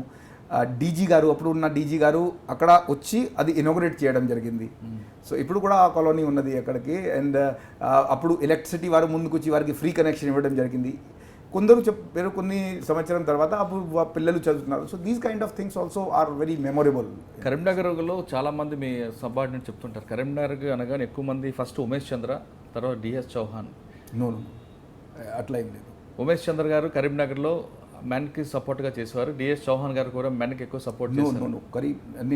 లెట్ మీ టెల్ యూ, దాంట్లో ఎలాంటి అది సందేహం లేదు. It is not correct. Umesh Chandra was a great officer, Umesh Chandra sir. And కరీంనగర్లో వచ్చినటువంటి చాలా మంది great officers, Praveen Kumar sir, Praveen Kumar గారు కూడా ఉన్నారు. సో ఆ లిస్ట్లో మీరు కూడా ఉన్నారంటారు? అది ఆ లిస్ట్లో మేము ఉన్నామని లేదా అని కాదు, బట్ డెఫినెట్గా అది మాత్రం చెప్పగలను. Because even today if some people come and speak, so ఒక అనుబంధం మన మీద, ఒక నమ్మకం దట్ మనకు క్లియర్గా స్పష్టంగా ఇన్స్ట్రక్షన్స్ ఉంటాయి. ఆ ఇన్స్ట్రక్షన్ మీద మనం నిలబడతాము. ఆ ఇన్స్ట్రక్షన్ చేసే క్రమంలో వాళ్ళకి ఎలాంటి ఇబ్బంది ఉంటే మేము వారికి ప్రొటెక్షన్గా ఉంటాం. రైట్. సో ఆ అనుబంధం మాత్రం Continue. డెఫినెట్గా ఉంది. ఇప్పుడు కూడా అంటే కొన్ని సందర్భాలు ఉన్నాయి, అది మేము చెప్పలేము on camera, but that people new because మేము దాని తర్వాత కూడా చాలామంది వచ్చేది ఉన్నది. Very simple thing that clear instructions. ఆ ఇన్స్ట్రక్షన్స్ చేసే క్రమంలో మేము ముందుగా ఉండటం, ఓకే. అండ్ దాంట్లో ఆ క్రమంలో ఎలాంటి తప్పు జరిగితే కానీ వారి మీద ఏమన్నా ఇబ్బంది కలిగితే మేము వారికి తోడుగా ఉండేవి. Okay sir, Karimnagar next post. Karimnagar తర్వాత కొంతకాలం నేను ఇక్కడ సెక్యూరిటీ ఇంటెలిజెన్స్ డిపార్ట్మెంట్లో వచ్చినాము. ఇంటెలిజెన్స్ సెక్యూరిటీ వింగ్లో ఎస్పీ సిఎంఎస్జీగా పనిచేసినాము. ఆల్మోస్ట్ 5-6 months అక్కడ ఈ కొత్త గ్రూప్ తయారు చేయడం జరిగింది. ఇప్పటికీ కూడా అది గ్రూప్ ఉన్నది. మరి ఈ క్రమంలోనే ఒక దురదృష్టకరమైన సంఘటన జరిగింది. Unfortunate incident, Mudigunda firing. అది దాంట్లో ఒక ఫైరింగ్లో కొంతమంది చనిపోవడం. సో అప్పుడే ఇమీడియట్గా నాకు ఎస్పీ ఖమ్మంగా నియమించడం జరిగింది. Okay. So again that was eventful tenure because ఒక ఛాలెంజింగ్ టైంలోకి ఇక్కడ పోవడం. ఈవెన్ కరీంనగర్లో మేము ఇంతకుముందు చెప్పిన టాక్స్ ఫెయిల్ అయిన తర్వాత ఆ క్రమంలో పెట్టడం జరిగింది.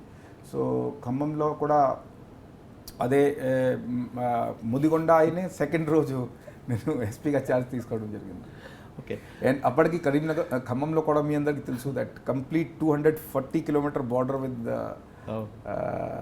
ఛత్తీస్గఢ్. సో నక్సల్ యాక్టివిటీ కూడా బాగుండేది. ఖమ్మం రాగానే మరొకసారి ఎన్కౌంటర్ స్టార్ట్ అవుతుంది అన్నట్లుగానే ఖమ్మంలో మీరు జాయిన్ అయిన వెంటనే ఎన్కౌంటర్ స్టార్ట్ అవ్వడం, మీరు మీ బార్డర్ క్రాస్ చేసి కూడా వెళ్ళి ఎక్స్చేంజ్ ఆఫ్ ఫైర్ చేయడం అనేది.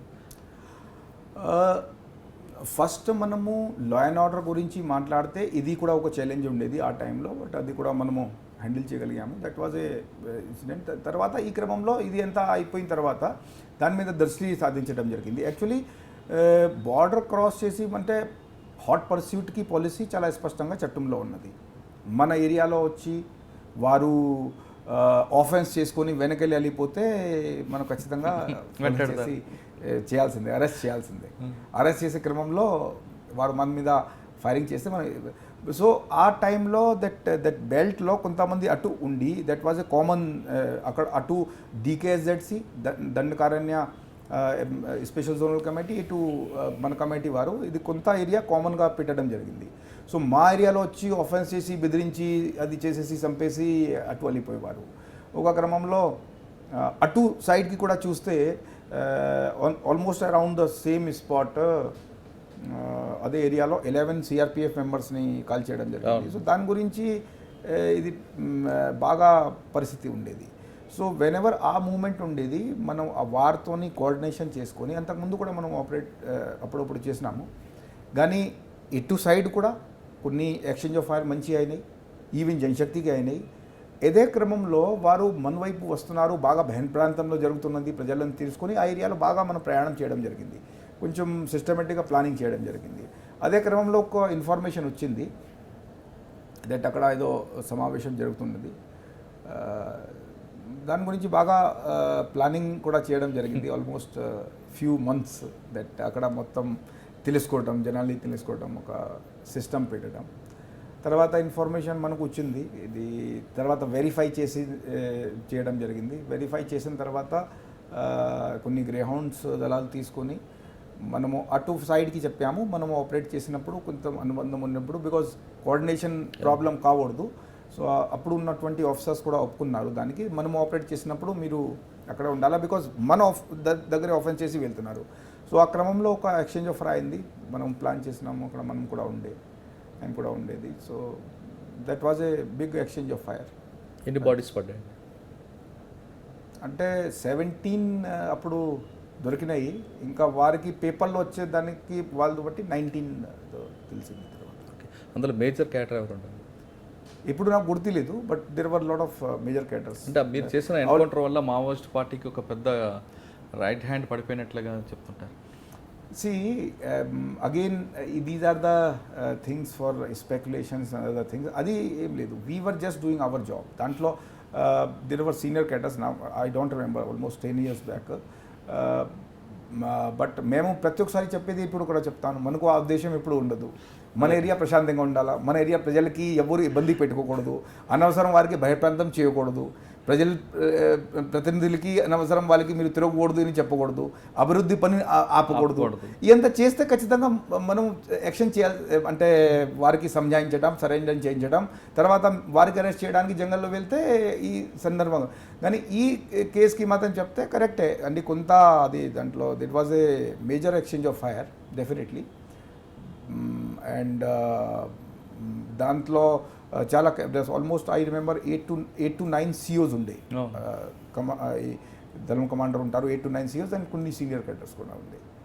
సో దాని తర్వాత కొంచెం యాక్టివిటీస్ కొంచెం ఉండేది, but it is just part of our. కానీ ఖమ్మం మీరు చెప్పిన ఎన్కౌంటర్ తర్వాత డిఎస్ చౌహాన్ గారు మావోయిస్ట్ పార్టీ హిట్ లిస్ట్లో చేరారు అన్నది ఒక వార్త వచ్చింది.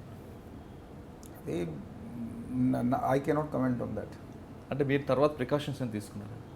ప్రికాషన్స్ డిపార్ట్మెంట్ అప్పుడే వై కేటగిరీలో పెట్టడం జరిగింది నాకు, ఇప్పుడు కూడా అదే ఉంది.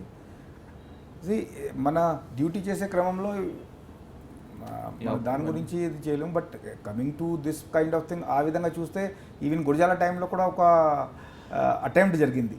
అప్పుడు అటెంప్ట్ చేసిన మనిషి సరెండర్ అయ్యి DCM చెప్పడం జరిగింది.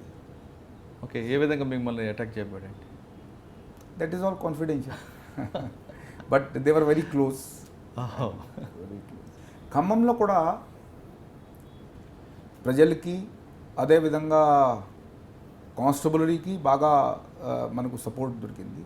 ఎందుకంటే జనరల్గా అక్కడ అవగాహన కొంచెం మిగతా దానికంటే దాని తర్వాత ఆఫీసర్స్తో కూడా చూసుకోండి, అదేవిధంగా అప్పుడు ఉన్నటువంటి లా అండ్ ఆర్డర్ పరిస్థితి ప్రకారంగా కూడా.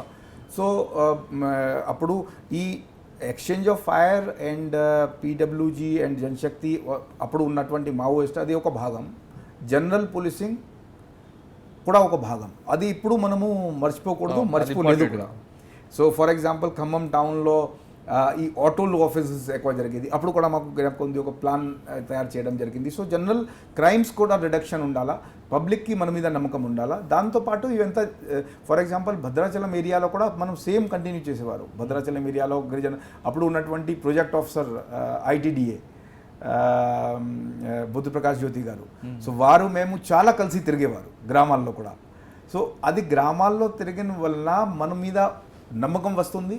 మన మీద నమ్మకం వచ్చిన తర్వాత వారికి తెలిసిపోతుంది దట్ ఏదన్నా సమస్య ఉంటే మనం ఈ పోలీస్ దగ్గరికి పోవాలా, లేకపోతే ITDA దగ్గరికి పోవాలా, కానీ అటువైపు పోకూడదు. సో ఒక సమగ్రమైన ఒక చేయడం జరిగింది. అండ్ అదేవిధంగా అక్కడ కూడా మంచి ఫలితాలు వచ్చినాయి. అదే ఆ టైంలో ఒక లెఫ్ట్ వింగ్ ఇన్ఫ్రాస్ట్రక్చర్ డెవలప్మెంట్ అని స్కీమ్ వచ్చింది. సో దాంట్లో దేశ మొత్తంలో 32 డిస్ట్రిక్ట్స్ మాత్రం ఉండే. ఐ థింక్ దట్ టైం ఉమ్మడి ఆంధ్రప్రదేశ్ నుంచి ఓన్లీ ఒక జిల్లా ఖమ్మం ఉండే. అప్పుడు మనకు plan, because that was the worst affected ఆ టైంలో.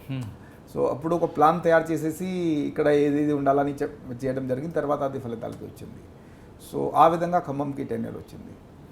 తర్వాత ఖమ్మం తర్వాత నెక్స్ట్ పోస్ట్. సో ఖమ్మం తర్వాత కడపకి ఎస్పీగా నియమించడం జరిగింది.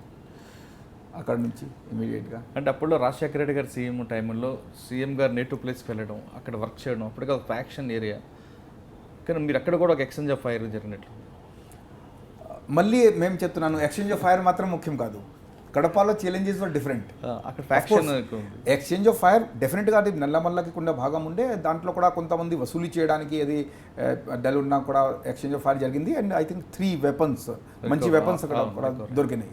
అది ఒక భాగం. బట్ కడపలో డిఫరెంట్ ఛాలెంజెస్ ఉండే. ఆఫ్ కోర్స్ VIP డిస్ట్రిక్ట్, దాంతోపాటు అక్కడ కూడా సేమ్ ఫ్యాక్షన్స్ బాగున్నాయి. బట్ మీరు క్రైమ్ ఫిగర్స్ చూస్తే ఆ టైంలో ఫ్యాక్షన్ క్రైమ్స్ ఎలా ఉన్నాయి ఫిగర్స్ చూస్తే మీకు సొంతగా అర్థమైపోతుంది దట్ గుడిజాలలో వాట్ ఎవర్ మనము నేర్చుకోగలిగాము అక్కడ కూడా చాలా మటుకు అదే చేయడానికి ప్రయత్నం చేశాము. అండ్ మెయిన్ అనేది అంటే దట్ జనరల్ పబ్లిక్కి అది ఒకటి ఒక భావం కల్పించటం దట్ నిష్పక్షపాతంగా ఎలాంటి రాగదోషాలకి అతీతంగా ఏదైతే whatever oath we take మనం పని చేస్తామనేది చెప్పడం జరిగింది. దాని మేరకు అక్కడ కూడా almost I think I work for 1.5 years అట్లా. ఓకే, కానీ సీఎం గారు నేటివ్ ప్లేస్, సీఎం గారి నుంచి చెప్పడం ప్రజెస్ రావడం కానీ అటువంటి ఫీలింగ్స్లో ఏమైనా పనిచేస్తారు, లేదంటే సీఎం గారు ఫ్రీ హ్యాండ్ ఇచ్చారు? ఇవన్నీ కాన్సెప్ట్స్ మనం పేపర్లో చదువుతాము, మన పని మనం చేస్తాము. సరే కొన్ని అది, but I don't think there was any problem and I don't think I have something anything to share. మన పని మనం చేసాము, దాంట్లో ఎలాంటి ఇబ్బంది రాలేదు.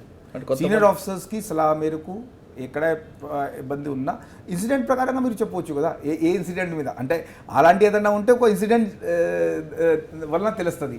బట్ కడప నుంచి అలాంటి ఏది లేదు. మీకు సీఎంఓ ఆఫీస్ నుంచి ఏమైనా ప్రెజర్స్ రావడం కానీ లేదు కదా? జనరల్గా సీఎం క్యాంపస్లో అదే ఆ నేటివ్లో పనిచేస్తున్నప్పుడు ఎక్కువ ప్రెజర్స్ రావడం, ఎందుకంటే ఆ పార్టీ వాళ్ళు తీసుకొచ్చి కౌన్సిలింగ్ చేస్తున్నప్పుడు సీఎం గారి దగ్గర నుంచి ఫోన్ రావడం జరుగుతుంటాయి. అంటే నేను దాని మీద ఏ విధంగా కమెంట్ చేయాలని మాకు తెలియదు. మేము ముందే చెప్పాను, మన పని మనం చేశాము, ఎలాంటి ప్రెషర్ ఆ వైపు నుంచి రాలేదు. ఎవరు పేరు చెప్పేవాళ్ళు చాలామంది ఉంటారు, అదే డిఫరెంట్ ఇష్యూ. బట్ అదే మేము చెప్తున్నాను, కడపలో ఆ టైంకి క్రైమ్ హిస్టరీ చూస్తే మీకు తెలుస్తుంది దట్ ప్రెషర్ అన్నీ వచ్చినాయి, ఆ ప్రెషర్కి మేము ఎంత విన్నాము. Because you can very clearly see that ఆ పీరియడ్లో ఆఫెన్సెస్, ఫ్యాక్షన్ ఆఫెన్సెస్కి లిస్ట్ చూస్తే తెలుస్తుంది. టు మై సాటిస్ఫాక్షన్ మనము చేసాము. ఇన్ఫ్యాక్ట్ ఎలక్షన్ అయిన తర్వాత కూడా ఒక senior most observer appreciation letter కూడా ఇవ్వడం జరిగింది దట్ చాలా మంచిగా సజావుగా ఎలక్షన్ జరిగినాయి. సో అలాంటి ఏం ప్రాబ్లం లేదు. బికాజ్ ముందే మనముకు ఇప్పుడు అది కాదండి, మనము నీతి నిజాయితీగా పనిచేస్తే ఈ ప్రెషర్ వస్తాయి, ఆ ప్రెషర్ వస్తాయి కాదు. చాలా మటుకు అందరికీ ఆఫీసర్కి నేచర్ కూడా అందరికీ తెలుస్తుంది. అంటే మనం చేసిన వర్కే అక్కడ కంటిన్యూ అవుతుంది. అంతే. సో అలాంటి ఏం సమస్య మనకు రాలేదు. ఓకే, కడప బికాజ్ మేము మళ్ళీ ఒకసారి చెప్తున్నాం, అలాంటి సమస్య వచ్చి ఉంటే సపోజ్ మనము ప్రెషర్కి ఈ ప్రెషర్ కానీ ఆ ప్రెషర్కి వచ్చి ఒక రోజు ఒక సంఘటన జరిగిపోతుంది కదా. అవును. బికాజ్ సపోజ్ మనము సరిగ్గా పని చేయలేకపోతున్నాము, ఏదో ఒకటి వైఫల్యం కనిపిస్తుంది. ఐదర్ పెద్ద ఎత్తనంగా ఫ్యాక్షన్ ఇన్సిడెంట్ జరిగింది, ఏదో పెద్ద ఎత్తనంగా ఇది జరిగింది, లేదంటే ఒక పెద్ద ఎత్తనంగా ప్రజలకి వ్యతిరేకంగా వచ్చింది. There is no such. While I cannot delve in to this thing, I'm telling that మనము మనం చేసాము. అందు గురించి ఆ పీరియడ్ మొత్తం చూసుకుంటే neither there was any complaint from public. In fact కొన్ని కేసెస్లో చాలా స్పష్టంగా మనం అందరికీ చూపించగలిగాము దట్ ఎవరైనా ఉంటే చట్టం అందరి కోసం ఒకటే.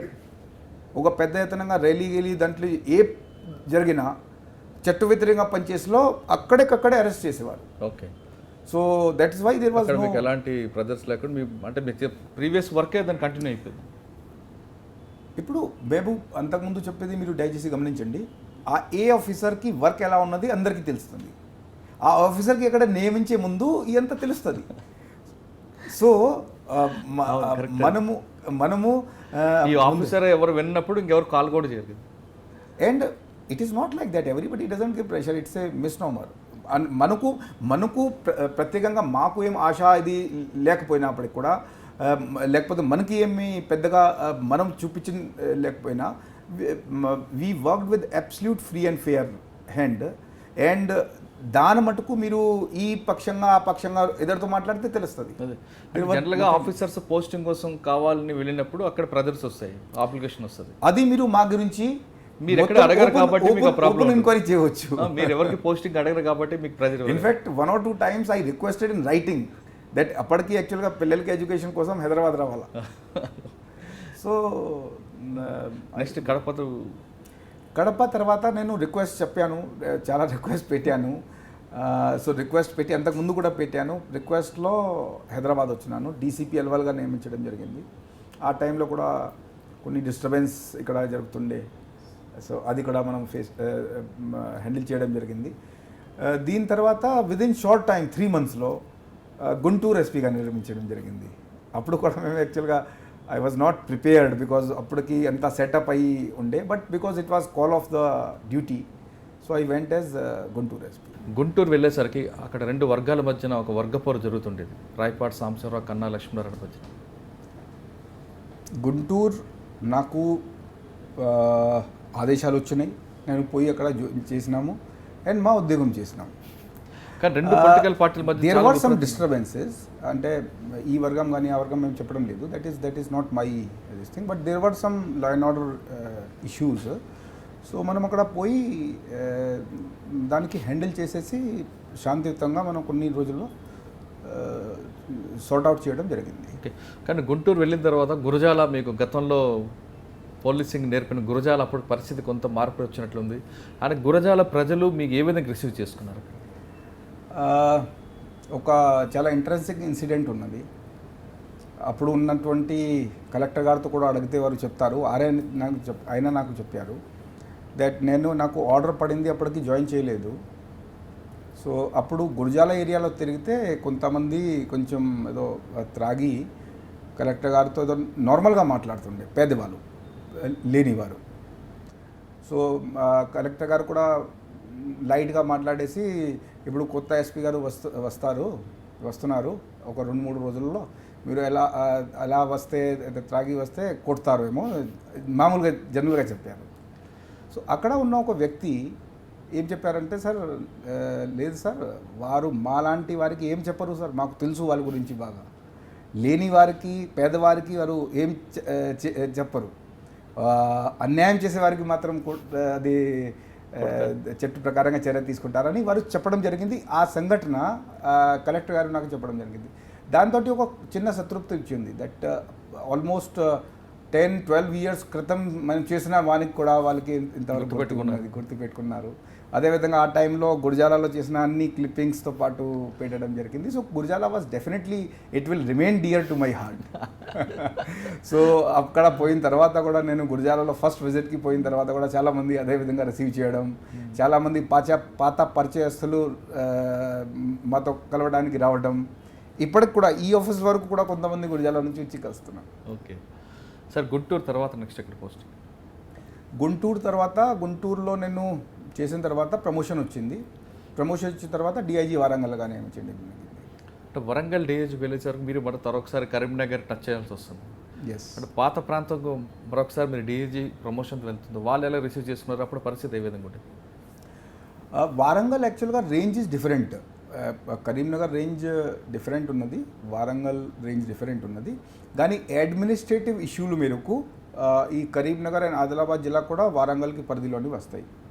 సో అదే సేమ్ ఏరియాలో అంతకుముందు పనిచేసిన ఏరియా దాంతో సహా ఖమ్మం కూడా అదే వరంగల్ డిఐజీ పరిధిలో వస్తుంది. So it was nostalgic. At the same time కొత్త రోల్ కొత్తది. ఇప్పుడు ఎస్పీకి రోల్ అండ్ డిఐజీకి రోల్ డిఫరెంట్ ఉంటుంది. అది మనకు కొన్ని సీనియర్ ఆఫీసర్ చెప్పడం కూడా జరిగింది, మనం కూడా అర్థం చేసుకోవాలి. డిఐజీ ఉన్నప్పుడు ఎస్పీగా పనిచేయకూడదు. సో ఆ కొత్త రోల్ మనం దృష్టిలో పెట్టుకొని ఒక మార్గదర్శకంగా, గైడెన్స్గా, సూపర్విజన్గా ఇక్కడెక్కడ ఎస్పీ గారికి నిజమైన అవసరం ఉన్నప్పుడు గైడెన్స్ చేసుకుంటూ పనిచేయడం జరిగింది. ఓకే. సరే, డిఐజీ అనగానే ట్రాన్స్ఫర్స్ అనేది ఎక్కువగా మీ చేతిలోనే డిఐజీ చేతిలో వెళ్తుంటాయి. ఒక ఎస్ఐ ట్రాన్స్ఫర్ కానీ ఒక కానిస్టేబుల్ ట్రాన్స్ఫర్ అవ్వాలంటే ఒక పొలిటీషియన్ లెటర్ ఉంటేనే ట్రాన్స్ఫర్లు అవ్వడం అనేది అప్పుడు ఒక రూమ్ ఉండేది. ఆ స్పాట్ నుంచి మీరు నార్మల్గా ఎవరైనా పని చేసే వారికి ట్రాన్స్ఫర్ చేయాలనేది ఒక కాన్సెప్ట్ని ఎలా తీసుకొచ్చారు? అంటే యాక్చువల్లీ ఇది అలా ఏం లేదు, కొన్ని సమస్యలు అన్ని చోట్ల ఉంటాయి. బట్ ఆఫీసర్స్ అందరూ కూడా ఇది కానిస్టేబుల్స్ కానీ ఎస్ఐ కానీ వారికి ఈవెన్ ఎస్పీ లెవెల్లో ఉంటాయి, ఎస్పీ లెవెల్ ఎక్కువ ఉంటాయి. సో పర్టికులర్గా going back to Karimnagar and Khammam days, అప్పటి నుంచి అదే పాలసీ పెట్టుకున్నాము దట్ నక్సలైట్ ఏరియాలో పనిచేస్తున్నారు, మార్మూల్ ప్రాంతాల్లో పనిచేస్తున్నారు, కొంతమంది టౌన్లోని తిరగడం, కొంతమంది నక్సలైట్ ఎఫెక్ట్లు చేయడం వల్ల ఏమవుతుంది అంటే కొద్దిగా అసంతృప్తి వస్తుంది.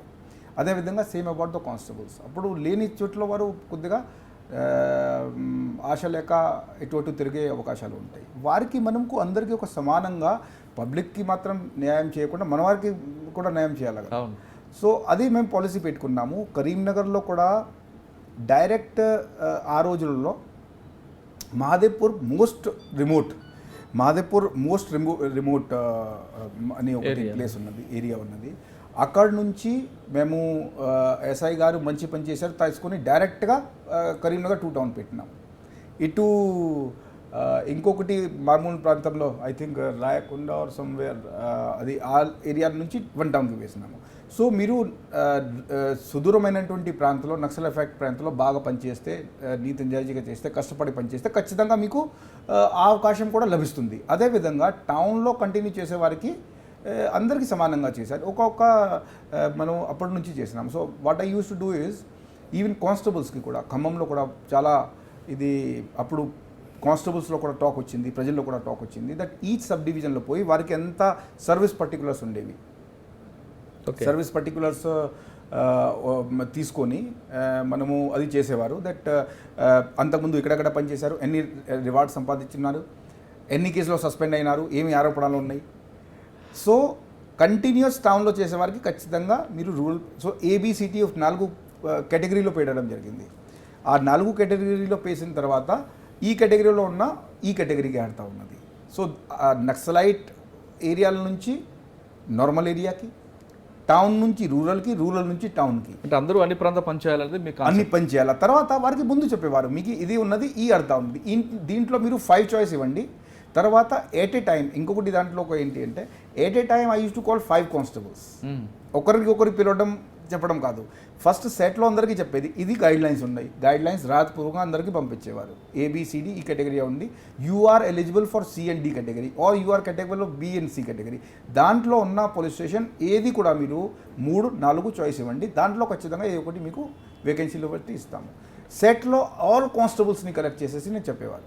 తర్వాత ఒక్కొక్క సబ్ డివిజన్కి స్వయంగా పోయి 5 కానిస్టేబుల్ ఎట్ ఏ టైం రావడం. ఎందుకంటే ఒకరిని పిలిస్తే వారికి ఏం మాట్లాడుకొని, ఏ ప్రెషర్ వచ్చి, ఏది వారి మీద ఏదో అభిమానం ఎక్కువ చూపించి పోస్టింగ్ ఇచ్చారు కాదు, వారికి ఇది ఉన్నది. అందరికీ ఆ 5కి బ్యాచ్కి మీకు ఇది ఉన్నాయి, ఎన్ని రివార్డ్స్ ఉన్నాయి, ఇది ఉన్నాయి, అక్కడే పోస్టింగ్ రాసి ఇచ్చేసేవారు. అంటే దీనివల్ల పొలిటికల్ ప్రెజర్ ఉండదు అన్నట్టు. No see not only political pressure కాదు, పొలిటికల్ కొన్ని వారికి రిప్రజెంటేషన్ వస్తాయి, దాంట్లో పంపించడం తప్పదు. కానీ మనము దాంట్లో ఖచ్చితంగా వారికి అది ఉండాలి. Main thing is satisfaction level of the constables. కొంతమంది నిజంగా చెప్పలేక కంటిన్యూస్గా రూరల్ ఏరియాలో చేయడం, కొంతమంది అట్లా ఉండగా కొంతమంది కంటిన్యూస్ తిరగడం. సో దాంట్లో కొంత ఫోర్స్ ఒక డిస్కరేజ్ అయిపోతారు, డిసప్పాయింట్ అయిపోతారు. అదేవిధంగా మాకి పోస్టింగ్ ప్రతిసారి నక్సల్ ఎఫెక్ట్ ఏరియాలో పడుతుంది, మాలో ఏం లోపం ఉన్నది, మేము ఎందుకు అక్కడ చేయలేము. సో సాటిస్ఫాక్షన్ లెవెల్ ఏదైతే పెరుగుతుందో మన ట్రాన్స్పరెంట్గా అది అందరికీ తెలిసిపోతుంది. సో సిస్టమ్ సెట్ అవుతుంది. ఓకే. సో ఇది చాలా అంటే కానిస్టేబుల్స్కి బాగా సాటిస్ఫాక్షన్. ఓకే సార్, మీరు ఖమ్మంలోకి వెళ్ళారు కాబట్టి ఖమ్మంలో ఒక ఇష్యూ ఒకటి ఉంది. ఒక అమ్మాయిని రెడ్ లైట్ ఏరియాలో కాపాడి తీసుకొచ్చిన మీరు అమ్మాయిని చూసిన వెంటనే ఆమెను రక్షించడానికి మీరు ఎలాంటి చర్య తీసుకున్నారు? అసలు ఒకసారి ఆ ఎపిసోడ్ ఒకసారి చెప్పండి. Actually that was also very satisfying thing. One girl, Muslim girl, చాలా చిన్న వయసు, ఆల్మోస్ట్ 15-16 ఇయర్స్కి వయసు ఉన్న అమ్మాయి. ఆమె పాపం ఆల్మోస్ట్ ఐ థింక్ 1 ఇయర్ నుంచి మిస్సింగ్ ఉండేది. వారు అప్పటి నుంచి పేరెంట్స్ తిరుగుతూనే ఉన్నారు. సో ఆల్మోస్ట్ 9-10 మంత్స్ అయింది, ఏది పతా లేదు, ఏంది సమాచారం లేదు. సో ఒకసారి వారు పర్టికులర్గా mother and sister and I think father also నా దగ్గర వచ్చి బాగా ఏడ్చారు. ఏడ్చిన తర్వాత వారు కొంతగా డౌట్ చూపించారు దట్ ఎలా ఉన్నది. సో దే చూసి మాకు బాగా బాధ అనిపించింది. దట్ ఫోటో చూపించి ఎంత పచ్చి ఉన్నటువంటి వయసు అమ్మాయికి మన ఇక్కడ అయింది అనేది తెస్తే దెన్ ఇమీడియట్గా మనం దాని మీద సరదా తీసుకొని ఒక చాలా లోతుగా గమనించి చేసేసి ఖచ్చితంగా I thought of making a promise that ఎట్టి పరిస్థితుల్లో ఆ అమ్మాయిని సేవ్ చేయాలి, అంటే ఉన్నంత వరకు, అంటే if she is safe. Then అప్పటి నుంచి కాన్స్టెంట్ మనం చేసాము. అక్కడ కొంచెం ఇన్ఫర్మేషన్ పెడితే ఎవరితో కాంటాక్ట్ అయింది, ఎవరితో ఎలా అయింది అని చెప్తే బాంబే వైపు ఏదో కనెక్షన్ ఉన్నదని తెలిసింది. దెన్ ఒక టీం బాంబే పంపించినాము. అక్కడ ఉన్నటువంటి ఆఫీసర్స్తో మాట్లాడడం, ఒక టీంతో వర్కౌట్ కాకపోతే ఆ టీంని పిలిచి మళ్ళీ ఒక టీం పంపించడం. Almost after A work of 45-50 days, almost 2 months తర్వాత చాలా సాటిస్ఫైయింగ్గా ఉండేది నాకు దట్ ఆ అమ్మాయిని సజావుగా అక్కడ నుంచి బాంబే నుంచి రెస్క్యూ తీసుకొచ్చి వారి పేరెంట్స్కి అప్పగించడం జరిగింది. ఓకే, బాగా హ్యాపీ ఫీల్ అయినాను. ఓకే. అంటే ఆ కేసులో ఎవరు వారందరికీ కూడా అరెస్ట్ చేయడం జరిగింది. యాక్చువల్లీ ఆ కేసులో ఇది వారితో ఒక ప్రేమించి అది Okay, చేసేసి తర్వాత అనేది కొన్ని రోజులు ఉండి అక్కడ అమ్మేయడం జరిగింది రెడ్ లైట్ ఏరియాలో. సో అప్పటి నుంచి వారికి ఏం ఆధారం లేక she was not able to come out. So it was a very good thing. వారి పేరెంట్స్ ఖమ్మం కేసు మీకు బాగా హార్ట్ టచ్ అయినట్టు. డెఫినెట్గా. సార్, మీరు ఖమ్మం కరీంనగర్లో మీరు చెప్తున్నట్టు కౌన్సిలింగ్ చేస్తూ ట్రాన్స్ఫర్ చేయడం కాన్సెప్ట్ని మీరు వరంగల్ డిఏజీకి లేక అదే కంటిన్యూ చేయించారు ఎస్పీతో? డెఫినెట్గా. అంటే యాక్చువల్గా ఇది ఎస్పీలో ఎక్కువ ఉంటాయి బికాజ్ డిఐజీకి రోల్ ఓన్లీ ఇన్స్పెక్టర్ ట్రాన్స్ఫర్స్లో ఉంటుంది, ఎస్ఐ ట్రాన్స్ఫర్లో. సో మేము అదే కానిస్టేబుల్స్కి తర్వాత ఎస్ఐకి చేసినటువంటి అదే పద్ధతి డిఐజీ వరంగల్ కూడా చేయడం జరిగింది. ఓకే, వరంగల్ డిఐజీలో ఉన్న పర్టికులర్గా గుంటూరులో కూడా బాగా సక్సెస్ఫుల్ అయింది ఇది. ఎట్ ఏ టైం ఆల్మోస్ట్ 300 కానిస్టేబుల్స్కి ట్రాన్స్ఫర్ చేసినాము. ఆ ఆర్డర్ ఇప్పుడు కూడా తీసుకుంటే చాలా అబ్సల్యూట్లీ చాలా క్లియర్గా చేయడం జరిగింది. అప్పుడు ఉన్న డీజీ గారు మీరు ఎలా చేయగలిగారు దాని మీద ఒక నోట్ పంపండి కూడా అడగడం జరిగింది. సార్, వరంగల్ డిఐజీగా ఉన్నప్పుడు కొన్ని కార్యక్రమాలు చేసినట్టున్నారు కదా, అప్పుడు కూడా ఎక్స్చేంజ్ ఆఫ్ ఫైర్ కూడా ఒకటి జరిగినట్లు. అప్పుడు ఎక్స్చేంజ్ ఆఫ్ ఫైర్ లేదు. I think I'm not because something I may be forgetting because అక్కడ మేము ఆల్మోస్ట్ 1 year మాత్రం ఉండే. బట్ ఎస్, నక్సల్ ఏరియాలో యాక్టివిటీ అప్పటి కొన్ని కూడా ఉన్నాయి. సో అప్పుడు ఉన్నటువంటి కొంత కాలంలో ఇది ఎస్పీ గారు లేకపోవడం వల్ల కొన్ని మేము కూడా దృష్టి కేంద్రీకరించి ఇటు లా అండ్ ఆర్డర్ కూడా కొన్ని అది పరిస్థితి ఉండేది. Crime, law and order and Naxal అన్ని యాక్టివిటీలో కూడా చేయడం జరిగింది దాంట్లో కూడా. సార్, మీరు ఖమ్మం, వరంగల్, కరీంనగర్ ప్రాంతం చేస్తున్నప్పుడు పక్క స్టేట్కి వెళ్ళి అప్పుడు ఒక వాంటెడ్ పర్సన్ కూర రాజన్, చాలా కాలం దొరకని కూర రాజన్ తీసుకురావడం, అతను అరెస్ట్ చూపించారు. ఆ ఆపరేషన్ ఒకసారి ఎలా జరిగిందంటే? అంటే ఆపరేషన్ డీటెయిల్ మీకు తెలుసు, that is something which can't deal. But దాంట్లో స్టేట్ ఏజెన్సీస్కి కోఆపరేషన్తో వారికి ఒక మార్గదర్శనంలో చేయడం జరిగింది, వారికి ఒక చూపించిన దాని మీద. But that was also very good this thing that వారు మీకు తెలుసు దట్ అప్పటి నుంచి కంటిన్యూస్గా జనశక్తి చేసినటువంటి ఎక్స్టార్షన్స్ ఇవన్నీ బెదిరింపు ఇదంతా కూడా తెలుసు. దానికి ఎంత హీ వాజ్ ద సెక్రటరీ దానికి. సో అప్పుడు వారికి అరెస్ట్ తీసుకురావడం తర్వాత సందర్భంలో చాలాసేపు వారితో మాట్లాడడం జరిగింది. మాట్లాడిన తర్వాత వారికి ఏం కన్విక్షన్ ఉన్నాయో, వారికి ఎందుకు అట్లా చేస్తున్నారు, ఆల్మోస్ట్ 2-3 hours ఇంటర్వ్యూషన్ చేయడం జరిగింది. సో దాని తర్వాత ఆల్మోస్ట్ ఫర్ లాంగ్ టైం ఆయన జైల్లో ఉండడం, అది దానికి ఒక ఉదాహరణ. దట్ ప్రతిసారి మీరు చెప్తున్నట్టు ఎక్స్చేంజ్ ఎక్కడైనా మనం అరెస్ట్ సక్సెస్ఫుల్ కాగలిగితే మనం అరెస్ట్ చేస్తాం. సో ఆ కేసులో కూడా అరెస్ట్ సక్సెస్ఫుల్ అయింది. దాంట్లో ఆ వైపు నుంచి ఎలాంటి మనకు ప్రమాదం లేక దాన్ని అరెస్ట్ చేసేయగలిగాం. But that was also very turning point. ఎందుకంటే Janashakti central committee secretary arrest అవ్వటం వల్ల ఆ యాక్టివిటీస్ మీద అప్పటికి ఈ కొద్దిగా మంది ఇలాంటి వారు ఉంటే దేగోల్ సువాజ్ అలాంటి వారు ఆల్రెడీ వెళ్ళిపోయినారు. కొంతమంది అంతకుముందు ఎక్స్చేంజ్ ఫైర్లో మరణించడం. ఆ అరెస్ట్ తర్వాత చాలా మటుకు జనశక్తికి యాక్టివిటీస్ మీద ఒక బ్రేక్. అదే టైంలో నెక్స్ట్ ఖమ్మంలో జనశక్తి సంబంధించిన 3 నాకు తెలుసు, ఆల్మోస్ట్ అదే సందర్భంగా దాంట్లో అది ఎక్స్చేంజ్ ఆఫ్ ఫైర్లో మళ్ళీ ఖమ్మంలో మరణించడం కూడా జరిగింది. అదే మా పీరియడ్. సార్, వరంగల్ రేంజ్ తర్వాత నెక్స్ట్ పోస్టింగ్? వరంగల్ రేంజ్ తర్వాత నాకు next posting director of enforcement, excise department. Excise ఎన్ఫోర్స్మెంట్లో మీరు అప్పటికే చాలా దాడులు చేయడం, మీ టైంలోనే మెదక్ జిల్లాలో కల్తీ కళ్ళు వాళ్ళ మీద కూడా మీరు ఫోకస్ ఎక్కువ పెట్టారు. మెదక్ పాత జిల్లా, సో ఏదైనా మంచి పని చేయడానికి మనకు చూసుకోవాలా. అప్పుడు యాక్చువల్గా కొన్ని పరిస్థితులు ఉండే దట్ ఒక చాలా దురదృష్టకరమైన సంఘటన జరిగింది. 18 members హూచ్ ట్రెజరీలో చనిపోయినారు. తర్వాత కొన్ని ఎంఆర్పి వైలేషన్స్కి రిపోర్ట్ ఉన్నాయి. ఆ క్రమంలో మనకు అక్కడ నియమించడం జరిగింది. సో ఆ క్రమంలో పనిచేస్తూ అప్పుడు ఉన్నటువంటి కమిషనర్ గారు, ప్రిన్సిపల్ సెక్రటరీ గారికి గైడెన్స్ మేరకు లాట్ ఆఫ్ యాక్టివిటీ మనము కంట్రోల్ చేయడానికి ప్రయత్నం చేసినాము. ఎంఆర్పి వైలేషన్ చాలా తగ్గింది.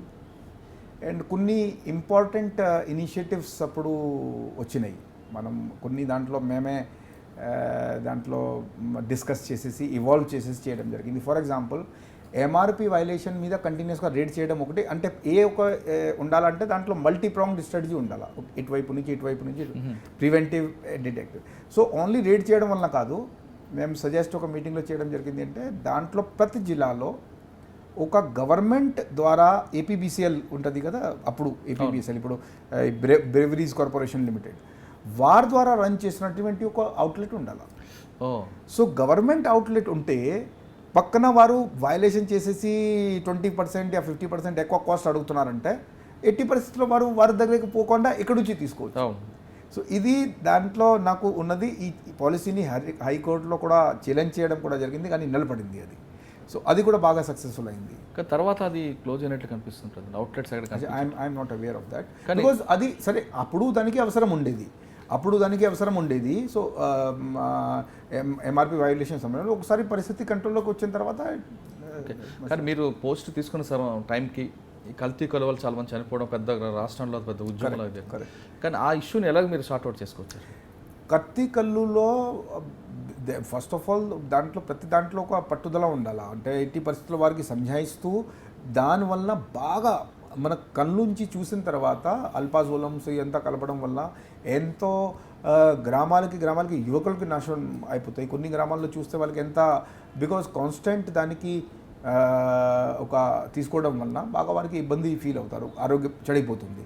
అది వారికి చెప్తూ at the same time normal కళ్ళు అది కొద్దిగా హెల్త్కి ఎలాంటి ప్రాబ్లం ఉండదు, కానీ ఈ దాంట్లో ఈ అల్పజలం కలితే ప్రాబ్లం ఉంటుంది కనుక దాంట్లో వైడ్ స్ప్రెడ్ రేట్ చేయడం జరిగింది.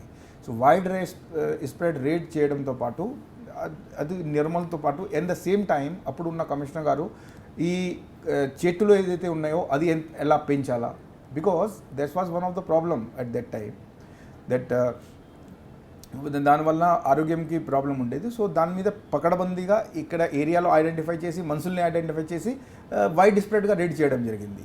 అండ్ అదేవిధంగా చాలా మటుకు ఎవరైతే త్రాగుతున్నారో వారికి దాని గురించి అది కల్పించడం, అవగాహన కల్పించడం, ఆరోగ్య సంబంధించినటువంటి వారికి ఒక సపోర్ట్ కల్పించడం, అవగాహన కూడా కల్పించడం. దానివల్ల అల్ఫాజాలం అమ్మడంతో పాటు అప్పుడున్న ఒక ల్యాబ్ కూడా నిజామాబాద్కి పరిమితం అవ్వడం, దాన్ని ఎక్స్పెండ్ చేయాలని కూడా మీరు పెట్టడం, కొన్ని కేసులు కూడా పెట్టించినట్లుగా అప్పుడు. కరెక్ట్ ఇవన్నీ జరిగాయి.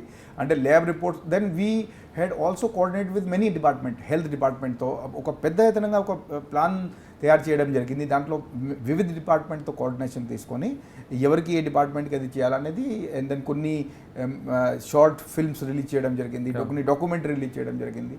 సో ఒక పద్ధతిగా అది చేయడం. కానీ excise enforcement department IPS officer లేకపోతే కరెక్ట్గా వర్క్ చేస్తుంది అనుకుంటున్నారు? It depends. అంటే జనరల్గా ఆ పోస్ట్ ఐపీఎస్కి అప్పటి నుంచి ఉన్నది. సో డెఫినెట్గా ఎన్ఫోర్స్మెంట్ యాక్టివిటీస్లో మొదటి నుంచి అది, because that is also uniform department, ఆ రోల్ ఉంటుంది. సో డెఫినెట్గా ఇప్పటి వరకు కూడా ఉన్నది. కానీ అదే టైంలో ఇంకొకటి ఇంట్రెస్టింగ్ ఏం జరిగింది అంటే that constable recruitment, excise constables మీరు కరెక్ట్గా పనిచేస్తున్నాయని దానికి లింక్గా నేను చెప్తున్నాను. బికాజ్ నాకు కానిస్టేబుల్ రిక్రూట్మెంట్కి అనుభవం ఉంది. అప్పుడు కూడా ఎక్సైజ్ డిపార్ట్మెంట్లో ఆల్మోస్ట్ లాస్ట్ 15-20 years నుంచి ఒక కేసు వలన రిక్రూట్మెంటే జరగలేదు. So first mega recruitment, I think more than some 3,000 number exact 2,000 or 3,000 కానిస్టేబుల్స్కి ఎంత పెద్ద గ్యాప్ తర్వాత రిటన్ ఎగ్జామినేషన్, ఫిజికల్ ఇదంతా కూడా లోకల్ పోలీస్కి మద్దతు తీసుకొని చాలా సజావుగా జరిగిపోయింది. ఇది దాంట్లో ఎలాంటి ఒక కోర్టు కేసు లేకుండా, హిస్టరీ లేకుండా ఫస్ట్ బ్యాచ్ ఆఫ్టర్ 20 years నియమించడం జరిగింది. మీరు టైంలో ఎక్సైజ్ అకాడమీ కూడా కొంచెం ఫాస్ట్గా పనిచేయడం కూడా. ఎస్ బికాజ్ ఎంతమంది కానిస్టేబుల్స్ రాపోతున్నారు, దానికి తగ్గట్టుగా మనకు అది ఉండాలా, ట్రైనింగ్ ఫెసిలిటీస్ ఉండాలా. సో వీ యూస్ టు అప్పుడు ఉన్న కమిషనర్ గారితో చెప్పి we use to go all out, అందరితో మాట్లాడడం, వారికి సహాయ సహకారం తీసుకోవడం, ఒక ఎస్టాబ్లిష్మెంట్ని తీసుకురావడం, సిస్టమ్ని పెట్టడం. ఓకే, ఎక్సైజ్ ఎన్ఫోర్స్మెంట్ తర్వాత మీరు నెక్స్ట్? దాని తర్వాత next posting joint commissioner of police law and order Cyberabad. So that was also again a very challenging posting. అప్పుడు నా సివిఎన్ గారు కమిషనర్ గారు ఉండే. సో అప్పుడు ఇది ఓన్లీ వన్ కమిషనరేట్ ఉండే కంప్లీట్. అప్పట్లో ఉద్యమం కూడా స్టార్ట్ అయ్యింది, ఉద్యమం మంచి పీక్ స్టేజ్కి వచ్చింది. ఆ టైంలో మీరు ఏ విధంగా వర్క్ చేసుకోవచ్చు? అంటే మనం ఒక ఇండిపెండెంట్గా ఇంపార్షియల్గా అంటే ఎలాంటి డెమోక్రటిక్ దానికి అడ్డం రాకోకుండా అట్ ద సేమ్ టైం పరిస్థితి చెడవకోకుండా వర్క్ చేయడం జరిగింది. But that was a short period because దాని తర్వాత నేను అక్కడ కూడా చాలా మంచి ఎక్స్పీరియన్స్ వచ్చింది మనకు బికాజ్ కంప్లీట్ కమిషనరేట్ ఉండే and only one joint CP was there. So crime work కూడా ఉండేది, లా అండ్ ఆర్డర్ కూడా వర్క్ ఉండేది అండ్ పెద్ద ఏరియా ఉండేది. సో ఎక్కువ తిరుగుడు ఉండేది, అది కూడా చేసాం. బికాజ్ దాని తర్వాత షార్ట్ టైం తర్వాత నేను డెప్యుటేషన్లో వెళ్ళాను. ఓకే, అంటే డెప్యుటేషన్ మీకు సొంత స్టేట్కి వెళ్ళడం, మీరు నేటివ్ ప్లేస్లో వర్క్ చేయడం, ఆ ఫీలింగ్స్ ఏ విధంగా ఉండేవండి? యాక్చువల్లీ ఒకటి అయితే చిల్డ్రన్ ఎడ్యుకేషన్ పరంగా కొద్దిగా అక్కడ అడ్మిషన్స్ ఇంజనీరింగ్కి అది ఒకటి.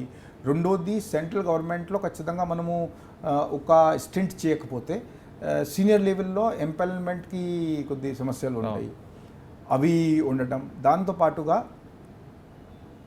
ఒక సెంట్రల్ గవర్నమెంట్కి ఖచ్చితంగా ఒక ఫీల్ రావటం అండ్ నేచురల్లీ ఓన్ స్టేట్కి కూడా కొంత ఈ మధ్యలో మనం ఎక్కువ పోలేక అందరూ మర్చిపోతూ ఉంటారు. సో ఆ కనెక్ట్ కూడా కొద్దిగా రీఎస్టాబ్లిష్ అవ్వాలని మేము ప్రత్యేకంగా లక్నో పోవాలనేది అది ఉండేది. సో అక్కడ మేము వెళ్ళినాము. ఫస్ట్ మిగతా డిపార్ట్మెంట్లో వేకెన్సీ లేక ఫుడ్ కార్పొరేషన్ ఆఫ్ ఇండియాలో జనరల్ మేనేజర్గా పనిచేయడం జరిగింది. దాని తర్వాత కొంతకాలం అక్కడ చేసిన తర్వాత సశస్త్ర సీమా బల్లో పనిచేసాను. అంటే ఫుడ్ కార్పొరేషన్ వెళ్ళేసరికి యాజ్ ఏ పోలీస్ ఆఫీసర్గా కాకుండా జనరల్ మేనేజర్గా మీ క్లాస్మేట్స్, నేటివ్ ప్లేస్, ఆ ఫీలింగ్స్ వాళ్ళకి కలిసినప్పుడు ఎలాగుంటుంది? It was very good feeling definitely. Going back and అదే ఆఫీషియల్ కెపాసిటీతో అందరితో కలెక్ట్ కావడం, ఫ్యామిలీ మెంబర్స్, పేరెంట్స్ అందరూ దగ్గర ఉండడం, నేచురల్లీ. సో వారు కూడా హ్యాపీ ఫీల్ అయినారు that after long time. Food కార్పొరేషన్లో మీరు జనరల్ మేనేజర్గా ఉన్నప్పుడు మీరు చేసిన సంస్కారం అంటే మీరు ఎక్కడ పనిచేస్తే ఒక మార్క్ కనిపిస్తుంటుంది, అక్కడ మీ మార్క్ ఏం చూపించారు? మార్క్ అలాగే చెప్తున్నాను, మీరు వారితో అడగాల. కానీ అప్పటికి ఆల్రెడీ 2-3 ఆఫీసర్స్ ఉంటారు. అంటే మేము ఉన్న టైంలో I think 3 IPS officers for their. So అప్పుడు ఉన్న సిఎండి గారు మన కేడర్ వారు యూపీలో కొద్దిగా ప్రాబ్లమెటిక్ అది ఉండేది పరిస్థితి. బట్ ఒకవైపు ఇది లాస్, స్టోరేజ్ లాస్, ఒకవైపు ట్రాన్స్మిషన్ లాస్, థెఫ్ట్స్, ఇవన్నీ కొన్ని ప్రాబ్లమ్స్ ఉండేది. అంతకుముందు కొన్ని సిబిఐ రేడ్ జరిగినాయి, చాలా కేసులు జరిగినాయి. So not many people were willing to go there. ఈ క్రమంలో నేను చూస్తుండే అప్పుడు ఇది సిబిఐలో కానీ సిఆర్పిఎఫ్లో కానీ అలాంటి దాంట్లో దొరకాలి. కానీ ఈ వేకెన్సీ అప్పుడు లక్నో లేకుండే, ఢిల్లీలో ఉండదు. బట్ ఢిల్లీలో నాకు అప్పుడు ఇంట్రెస్ట్ లేదు because of children education. So ఆ క్రమంలో ఇది కొందరు అడిగారు, నోటిఫికేషన్ వచ్చింది, నేను చేశాను. They also took me. So అక్కడ కూడా ఒక యూనిఫామ్ డిపార్ట్మెంట్ కాదు, అక్కడ ఒక మేనేజ్మెంట్. సో కానీ పనిచేసేవారు ఇక్కడ ఏం చేస్తారు, ఇక్కడ కూడా మనకు ఒక ఉదాహరణ ఉంది మన దాంట్లో.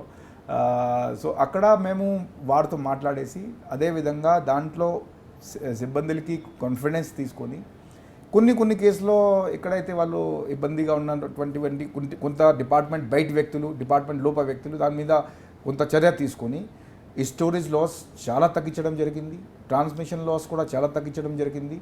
అండ్ ఆల్మోస్ట్ మన పీరియడ్లో ఎలాంటి ఒక సిబిఐ రేడ్ కానీ ఏ పోలీస్ రేడ్ జరగలేదు, చాలా ఉన్నది. అప్పుడు ఉన్నటువంటి ఆఫీసర్స్ కూడా బాగా పాజిటివ్గా దాని మీద. ఫుడ్ కార్పొరేషన్ ఆఫ్ ఇండియాలో ఎఫ్ఎస్ఎల్లో ఎక్కువగా ఇన్సైడ్లో ఎక్కువగా క్రిమినల్స్ ఉంటారు అనేది ఒక రూమర్.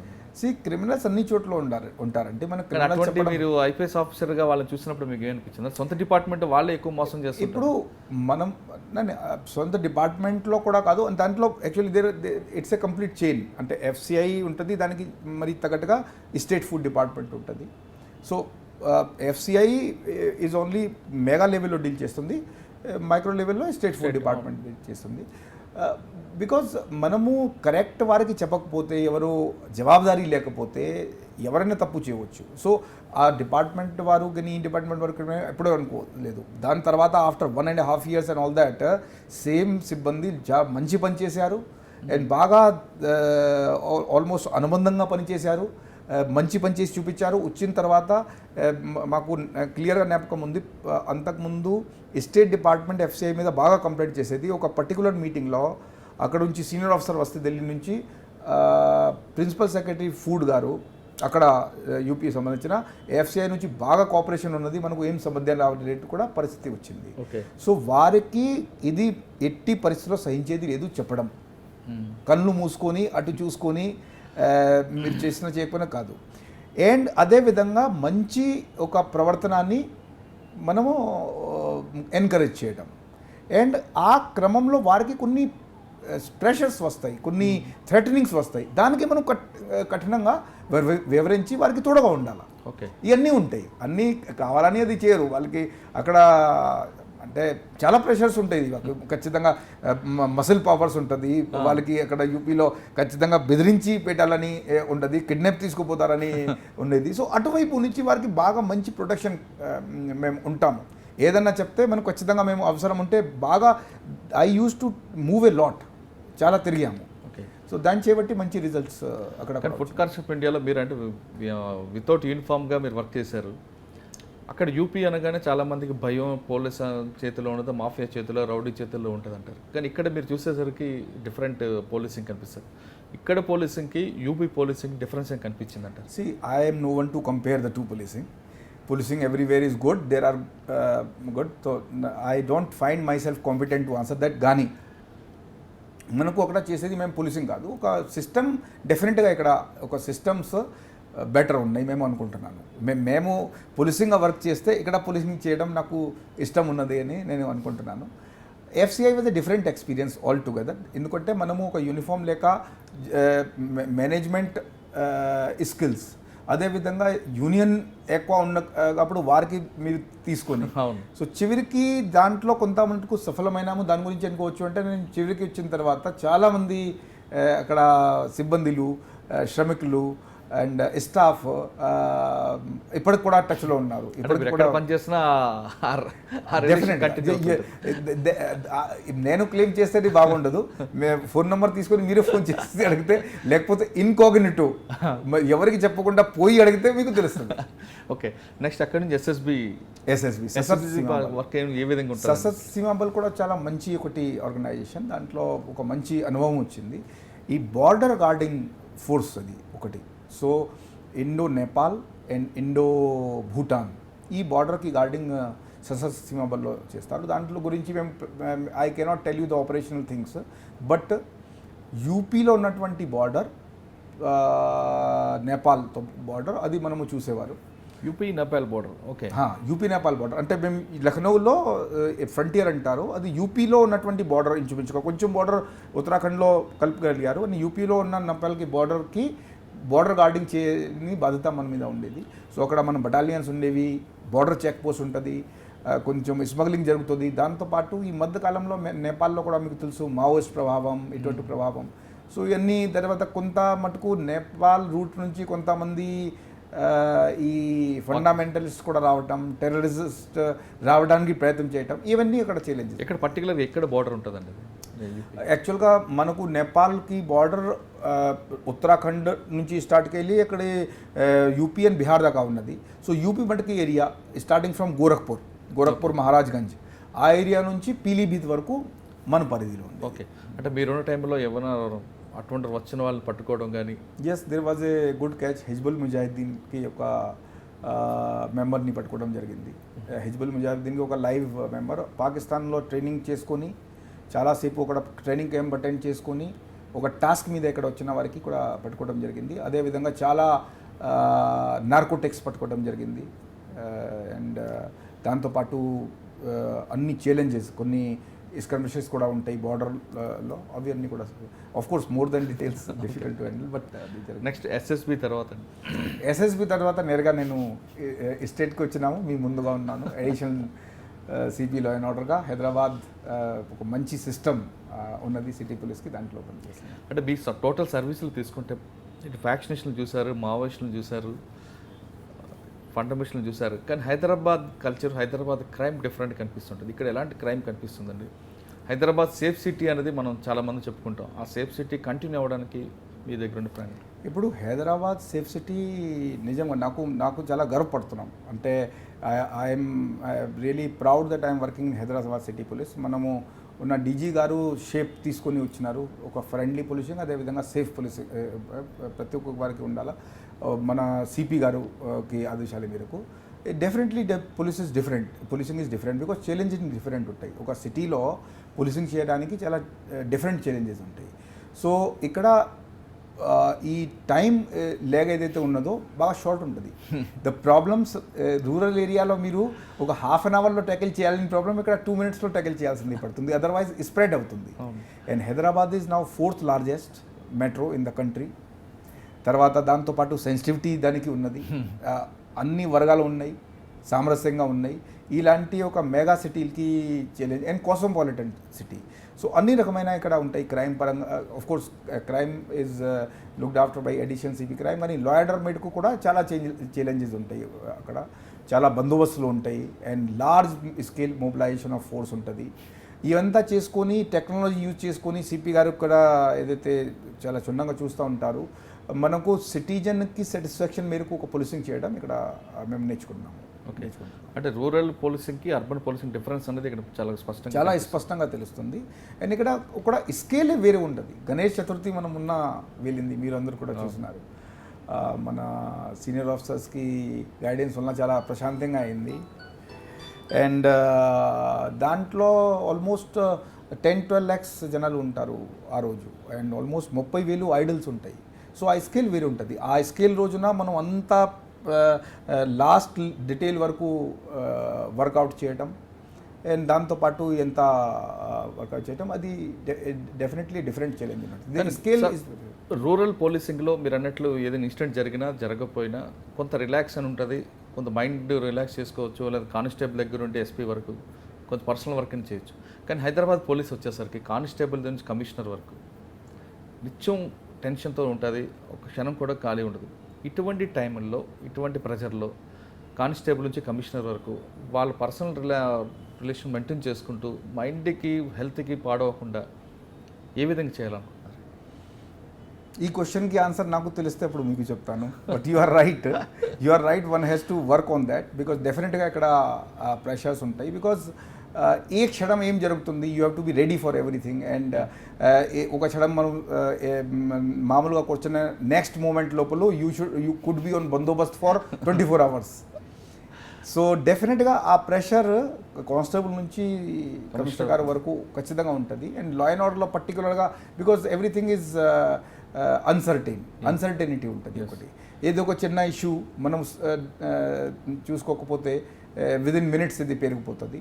సో డెఫినెట్గా ఆ ప్రెషర్స్ ఇక్కడ ఉంటాయి. But we try our level best. కానీ వీక్లీ వన్స్ హాలిడే ఇవ్వడానికి కూడా ప్లాన్ చేస్తూ ఉంటే గతంలో అది ఆ లెవెల్ ఆఫ్ క్వశ్చన్స్కి మీరు I'm not the right person to ask. అంటే ఆల్రెడీ షిఫ్ట్ సిస్టమ్ ఉంది. I'm additional CP law and order. So what ever CP గారికి పాలసీ ఉన్నది, సిపి గారికి ఆదేశాలు ఉంటాయి, అదే మాత్రం మేము ఇంప్లిమెంట్ చేస్తున్నాము. కానీ ఆల్రెడీ షిఫ్ట్ సిస్టమ్ మనకు ఉన్నది. ఓకే సార్, ఇప్పుడు మొత్తం సర్వీస్ అంతా చూస్తున్నారు అంటే ఒక సెంట్రల్ గవర్నమెంట్ నుంచి వచ్చారు, పోలీస్ డిపార్ట్మెంట్ చేశారు, తిరిగి సెంట్రల్ గవర్నమెంట్ ఇట్లా తిరిగి లా అండ్ ఆర్డర్ మొత్తం పోలీస్ చేయడం, ఇటు మావోయిస్టులు ఎఫెక్టెడ్గా చేశారు. పోలీస్ డిపార్ట్మెంట్లోకి వచ్చే ఒక ఐపీఎస్ ఆఫీసర్ కానీ లేదా పోలీసుగా అవ్వాలనుకున్న కానిస్టేబుల్ కానీ అంటే మీరు ఇచ్చే మెసేజ్ ఏంటంటే, అంటే యూనిఫామ్ వేసుకున్న తర్వాత ఆ గర్వం చూపించాలా, లేదా పబ్లిక్ ఒక మన్నలు పొంది మీరు చెప్తున్నట్లుగా ఏ జిల్లాకు వెళ్ళినా ప్రజల యొక్క సపోర్ట్ తీసుకుని వాళ్ళ యొక్క ఆనందంతో మీకు ఇచ్చేది కావాలనుకుంటారు? మంచి క్వశ్చన్ అడిగారు మీరు. ఫస్ట్ ఆఫ్ ఆల్ నాకు ఉన్నటువంటి ఇది వేరే ఎక్స్పీరియన్స్ కూడా ఉన్నాయి. ఎందుకంటే 4.5 years I worked in telecom. So almost ఇప్పటికీ ఇంచుమించుగా 8 to 9 years మేము వితౌట్ యూనిఫామ్ కూడా పనిచేసినాం. కానీ యూనిఫామ్లో మేము అంతకుముందు మీకు చెప్పాను, ఆ సంతృప్తి, జాబ్ సాటిస్ఫాక్షన్ దాంట్లో నాకు చాలా ఎక్కువ వస్తుంది. సో అది మేము అంటే what ever I can give message to that చెప్పాల్సింది దట్ ఇది చాలా మంచి అవకాశం ఒక దేవుడు ద్వారా ఇవ్వడం జరిగింది. దట్ ఒక అన్యాయం జరుగుతుంది, దాన్ని చూసి మీరు ఆపగలిగే అది ఆపర్చునిటీ మీకు ఉన్నది. కానీ పబ్లిక్ కోసమే మనం పనిచేస్తున్నాం. సో కాబట్టి ఆ పబ్లిక్ని మనకు దగ్గరే తీసుకొని నడవకపోతే మన ఉద్దేశం సఫలం అవ్వదు. Because if you are working in public is not happy with you, then it is useless. So కాబట్టి ఖచ్చితంగా పబ్లిక్తో అనుబంధం ఉండాలా. అండ్ నిజంగా మీరు ప్రాపర్గా వర్క్ చేస్తే పబ్లిక్కి మేము స్పష్టంగా impartial and tough with the bad people and good with the good people తెలిస్తే ఖచ్చితంగా పబ్లిక్ మీ ఎమిడే ఉంటారు. So definitely we work for public. But ఇమీడియట్గా అది ఎక్కడైనా ఉంటే అది సెట్ రైట్ చేసేసి ఒక రిలీఫ్ ఏదైతే పబ్లిక్కి ఇచ్చే అవసరం అనుకుంటుంది అది గుర్చుకొని దానికి తగ్గట్టుగా పనిచేయాలి. అంటే పోలీస్ డిపార్ట్మెంట్లో వచ్చే వాళ్ళకి మీరు ఇచ్చే మెసేజ్ సింపుల్గా చెప్పండి. సింపుల్గా చెప్పాలంటే పోలీస్ డిపార్ట్మెంట్లో జాబ్ సాటిస్ఫాక్షన్ నా గురించి చెప్పవచ్చు, చాలా గురించి చెప్పచ్చు, చాలా ఎక్కువ ఉంటుంది.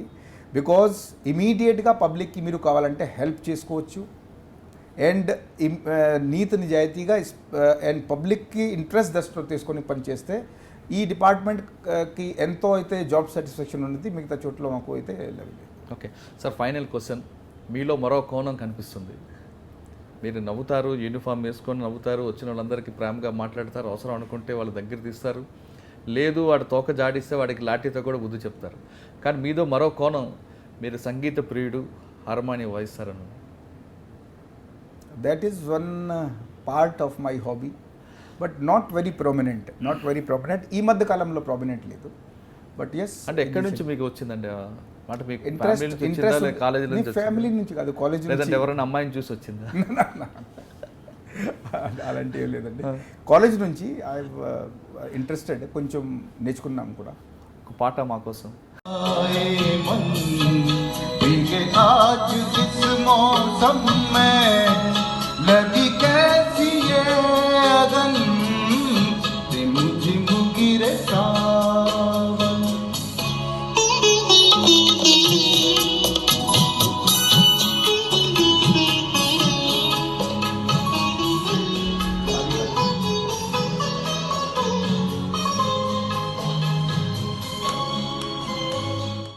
ఓకే, ఇంకా మీ తర్వాత సర్వీస్ అయిన తర్వాత, పోలీస్ డిపార్ట్మెంట్ నుంచి రిటైర్ అయిన తర్వాత ఏం చేద్దామని అనుకుంటున్నారండి? అంటే తిరిగి జర్నలిజం జాయిన్ చేద్దాం అనుకున్నాం, మీరు అందరూ అవకాశం ఇస్తే చాలా ఇష్టం. Or teaching, because anyway that was a lighter zone, but seriously also నాకు కొద్దిగా ఇప్పుడు కూడా అవకాశం ఉంటే వారితో అనుభవం షేర్ చేయడం, because while you are teaching you learn also. But of course మేము ఆ రిటైర్మెంట్ టైంలో మీరు ఏం చేయదలుచుకున్నారని అడుగుతున్నారు. సో దట్ ఈస్ మై, అది ఎంతవరకు సఫలం అవుతుంది చెప్పలేము. ఓకే, పోలీస్ అనగానే యూనిఫామ్ వేసుకొని చేతులు లాఠీ పట్టుకొని మధ్యలో పవర్ చూపించడం కాదు, ప్రజల మన్ననలు పొందడమే అసలైన పోలీసింగ్ అంటున్నారు డిఎస్ చౌహాన్ గారు. అతను ఎక్కడ పనిచేసినా ఆ తర్వాత ఆ ప్రజలు అతను నిత్యం అతను వెంటాడుతూనే ఉంటారు, అతనికి అభినందనలు తెలుపుతూనే ఉంటారు. అది కేవలం అతను చేసే పనితీరు మాత్రమే చాలా స్పష్టంగా తెలుస్తుంది. గురజాల నుంచి స్టార్ట్ అయిన డిఎస్ చౌహాన్ గారి ప్రస్తావన అడిషనల్ సిపి హైదరాబాద్ వరకు ఆ ప్రజలు అలా కంటిన్యూ అవుతున్నారంటే అతను తన మార్క్ చూపిస్తున్నారంటే కేవలం రౌద్రం చూపించడం కాదు, బూతులు తిట్టడమే కాదు పోలీసింగ్ అంటే, ప్రజల మన్నన పొందడం అనేది అతను నమ్మిన సిద్ధాంతం. ఆ సిద్ధాంతమే అతనికి ఈరోజు ఈ స్థాయికి తీసుకొస్తుంది. ఇకపై కూడా అతను డీజీగా వెళ్ళే వరకు కూడా అదే సిద్ధాంతం కొనసాగుతారని నమ్ముదాం. ఇది ఈ వారం డిఎస్ చౌహాన్ గారితో ఎక్స్క్లూజివ్ ఇంటర్వ్యూ. వచ్చే వారం మరో గెస్ట్తో మళ్ళీ కలుద్దాం. అంతవరకు నమస్కారం. Good afternoon friends.